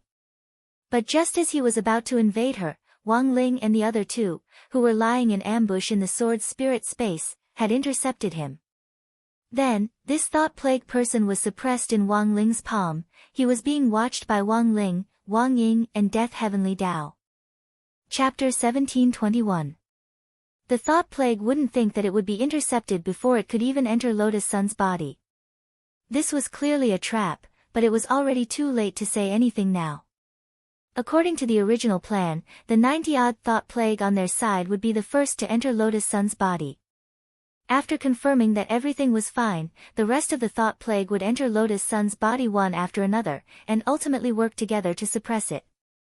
But now it knew that it had been tricked. The most outrageous thing was that after learning that it had been intercepted, Lotus Sun immediately opened the window and called out, "Come in, brothers." The thought plague which had invaded Lotus Sun's body first never thought that Lotus Sun would actually be impersonating it. What happened next was like the Calabash brothers saving their grandpa. When the other thought plague lurking in the villa heard Lotus Sun's call, they thought that their plan had succeeded, so they left their bodies and started to enter Lotus Sun's body. Then, one by one, they all landed in Wang Ling's palm. At that moment, under the gazes of Wang Ling, Wang Ying, and Death Heavenly Tao, the thought plague trembled as if they were surrounded by three great Buddhas. "You have a serial number, right?" Wang Ying asked as he looked at the thought plague which had left Qin Xiaomu's body at the very beginning and intended to invade Lotus Sunday. The thought plague snorted and refused to say a word. They had a self-detonation mechanism, which meant that if they couldn't complete their mission, they could end their own lives. Unfortunately, they had been suppressed by Wang Ling as soon as they entered, and their maggot-like bodies couldn't move. "You don't want to talk, right? I have plenty of ways to make you talk." Wang Ying's lips curled into her signature devilish smile. "Your Excellency Wang Ying, what do you want?" Death Heavenly Tao had a bad feeling. "Nothing, I'm suddenly hungry and want to eat something," Wang Ying said as she crossed her arms. Then, Lotus Sun's voice rang out in the sword spirit space, and she asked cooperatively, "President Ying, what do you want to eat?" "I'll get the head maid to prepare it." "Mustard squid, charcoal grilled squid tentacles, green pepper fried squid, braised squid." Wang Ying ordered a series of dishes, all of which were related to squid. Lotus Sun, Wang Ling, and Death Heavenly Tao, everyone knew that the symbol of most of the creatures in the Great Old Ones was the iconic, squid-like tentacles. Even the mind plague was the same. Although it looked no different from a maggot, it still retained a tentacle-like structure at the end. Even after they possessed a person's body, they could find the tentacle imprint in the pupils of the possessed person. Other than ordering a bunch of squid-related dishes, Wang Ying also planned to establish a mental link and build the same mental space with the 97 thought plague patients. The ultimate goal was actually to share the sense of taste. In other words, when Wang Ying was eating the squid dishes, the thought plague would also taste the squid dishes. This method was truly devilish. It could be said that in the true sense of the word, it was not very lethal, but it was extremely insulting. Although the Great Old Ones had nothing to do with the squid, they still had the illusion that they were eating their own people. Are you even human?" The leader of the thought plague cursed. "Sorry, I'm not human to begin with." Wang Ying spread his hands and smiled. He was Wang Ling's shadow to begin with, and in theory indeed wasn't human, so Wang Ying didn't feel anything about this. "How about it? Still not willing to talk? I have other ways." Wang Ying stared at it without the slightest bit of pity in his eyes. The thought plague patient could tell that Wang Ying wasn't the type to negotiate. If they didn't do as the other party said, they would definitely be severely punished. Furthermore, the other party's punishment wouldn't be an ordinary one, but a crooked method specially designed to target different groups of people. Letting them taste the taste of squid, this kind of psychological rejection was more painful than directly dying. Thus, the leader of the thought plague patients sighed and finally gave up resisting. "My work number is 003. 003. Wang Ying said, "Speak clearly, what's 003? "There were 6 thought plague patients born from the first batch of mothers, and I'm number 003, replied the thought plague patient with work number 003. Everything was as Wang Ling had guessed earlier.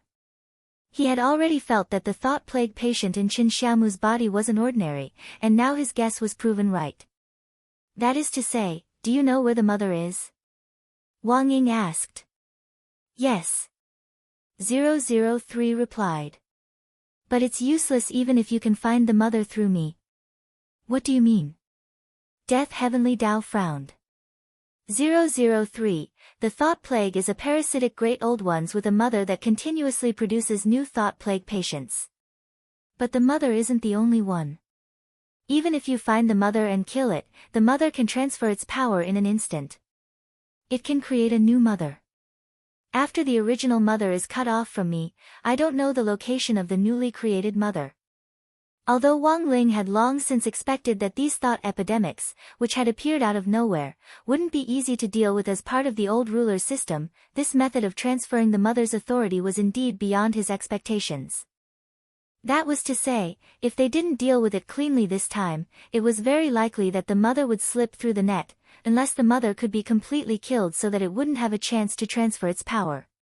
But to 003, this was an impossible task. There are many ways to transfer the mother's power. You can't guard against it at all. 003 said, also, you know that Lord Sothoth is supporting this from behind the scenes. Unless you have a way to eradicate the host who has been invaded by the mother, make him completely disappear from all the world lines and timelines, the thought plague will exist forever. Wang Ling's eyebrows twitched slightly at these words. Because he felt that this method sounded a little familiar. And it sounded even more like revenge. Because this was what he had done to Baizha back then. He had erased all of Baizha's existence from all the world lines. The only thing he hadn't taken into account was that the other party's resentment was so strong and deep that he could actually communicate with the will of the universe and forcibly fill in the gaps. We have our own ways, it's not something you should be concerned about. Death Heavenly Dao snorted. At that moment, 003 suddenly laughed sinisterly. I don't understand. Even if you really have a way to kill the mother in one go, can you really do it? He's currently possessing the body of that scientist called Wang Ming. If you want to uproot us and prevent human cultivators from being enslaved, then you have to completely wipe out this person called Wang Ming. Chapter 1722. Wang Ling knew that everything in front of him had started from Baizha's revenge on him. Back then, Wang Ling had destroyed all the Baizha in the world lines and timelines, completely erasing his existence. The solution he was facing now was shockingly similar to that one. If Wang Ling really wanted to replicate the method of total destruction, then the 7 million or so death substitute talismans he had might not be enough. World lines and timelines were massive. As an independent individual, each person was allocated tens of millions to hundreds of millions of parallel spaces.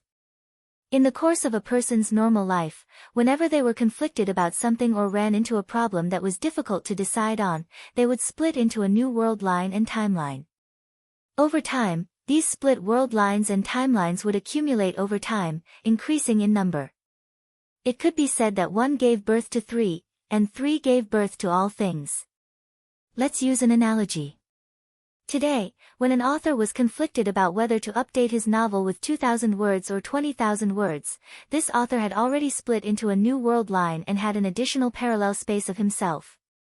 Then, this split author would think and make a choice as he grew up, and thus split again, so according to this theory, the most terrifying people were those with dysphoria. Because they had too many choices, when it was difficult to choose, they would split into countless individuals all at once. In the end, one person might have as many as hundreds of millions or even billions of parallel spaces. The number of parallel spaces that Wang Ming possessed was perhaps even more than that. The brain deduction technique allowed Wang Ming to frequently explore all kinds of choices, and after his brain's calculations, he would ultimately come up with the best choice. This process in fact also exacerbated the splitting of parallel spaces. Thus, if Wang Ling was to be completely erased from this universe, he would have to destroy the parent parasite in his body, and then resurrect the Wang Ming in all the parallel spaces. Wang Ling estimated that he would need to prepare at least 10 billion death substitute talismans. However, even if he worked overtime to produce this number of death substitute talismans, it might still be difficult to achieve in a short time. So, what on earth should he do? But now, in order to ensure that the thought plague could be completely destroyed, this seemed to be the only way. This is a losing battle that is destined to fail. There's no way you can defeat Lord Sothoth and Mr. Bai. At that moment, number 003 suddenly let out a mocking laugh. Humans are creatures with complicated emotions.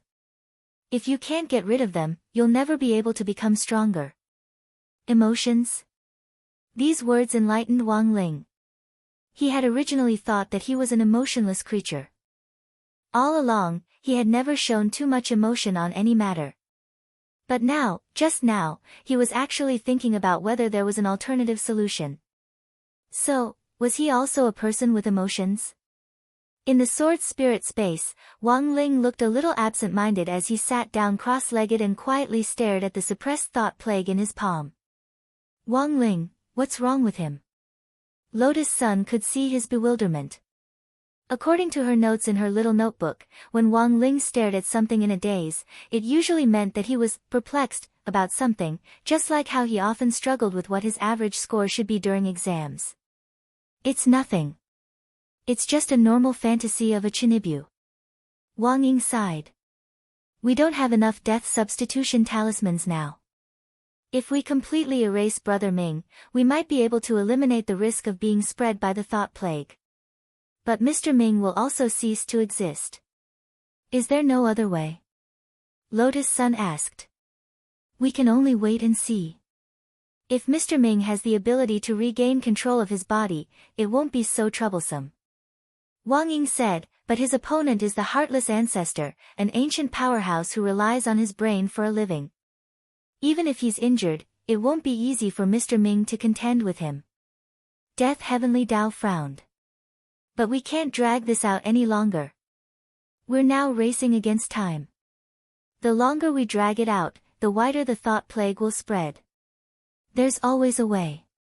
Wang Ying spread her hands and said helplessly, if there's really no other way, we'll have to trouble Mr. Ming. Even if we can't save all the Mr. Ming in the parallel spaces, at the very least, we'll be able to save a small number of them. In the depths of the spirit space was a sea ravaged by a storm. Startling waves crashed against an ancient ghost ship as it bobbed up and down. It had already completely lost its course, and was drifting along in this sea full of murderous intent and storms. As the cabin shook continuously, Wang Ming gradually regained consciousness. Damn it! He rubbed his head, feeling a headache coming on. Then, he violently lost his balance and fell onto the wooden wall of the cabin. The torrential rain poured down and poured into his body, drenching all his clothes. Wang Ming knew that he no longer had control of his body. At the same time, he hadn't expected the virus that the Heartless Ancestor and the Thought Plague had planted in him would actually be so tyrannical. He grabbed the mast and wandered around on the choppy sea for who knew how long, until the wind finally calmed down. I have to think of a way to regain control, Wang Ming muttered soundlessly. He hadn't given up thinking yet. The last time he had been trapped in the spirit space was on the journey to Beast King's remains. He and Ghost Head Blade had fallen into the spirit space together, and then he had relied on the scrap floating on the surface of the spirit sea to piece together a mecha armor to suppress Ghost Head Blade and successfully escape. Wang Ming was already very familiar with the operation of escaping. But it was clear that escaping this time would be more difficult than the last time. The storm dissipated, and the sea was filled with fog, making it impossible to see in which direction to go. Wang Ming clearly knew that the ghost ship he was in now wasn't the original ship in his spirit space. Everyone's spirit space had a sea like this, and the person who controlled the spirit space played the role of the captain. Wang Ming's original ship was a giant aircraft carrier the size of 50 aircraft carriers. But now, he had clearly been exiled. The giant aircraft carrier had changed owners, and the Heartless Ancestor had become its new helmsman. At that moment, Wang Ming grit his teeth and started to search for the cockpit in this ghost ship. He planned to rely on his own strength to return to the original giant aircraft carrier. The moment he opened the cockpit door, a slightly disheveled figure suddenly staggered out and threw himself into Wang Ming's arms. It's you. Wang Ming never thought that he would actually run into Shou Chong here. It seemed. They had been exiled together. The error-free chapter of the daily life of the Immortal King will continue to be updated on the mobile game bar. There are no advertisements on the site, so please collect and recommend the mobile game bar.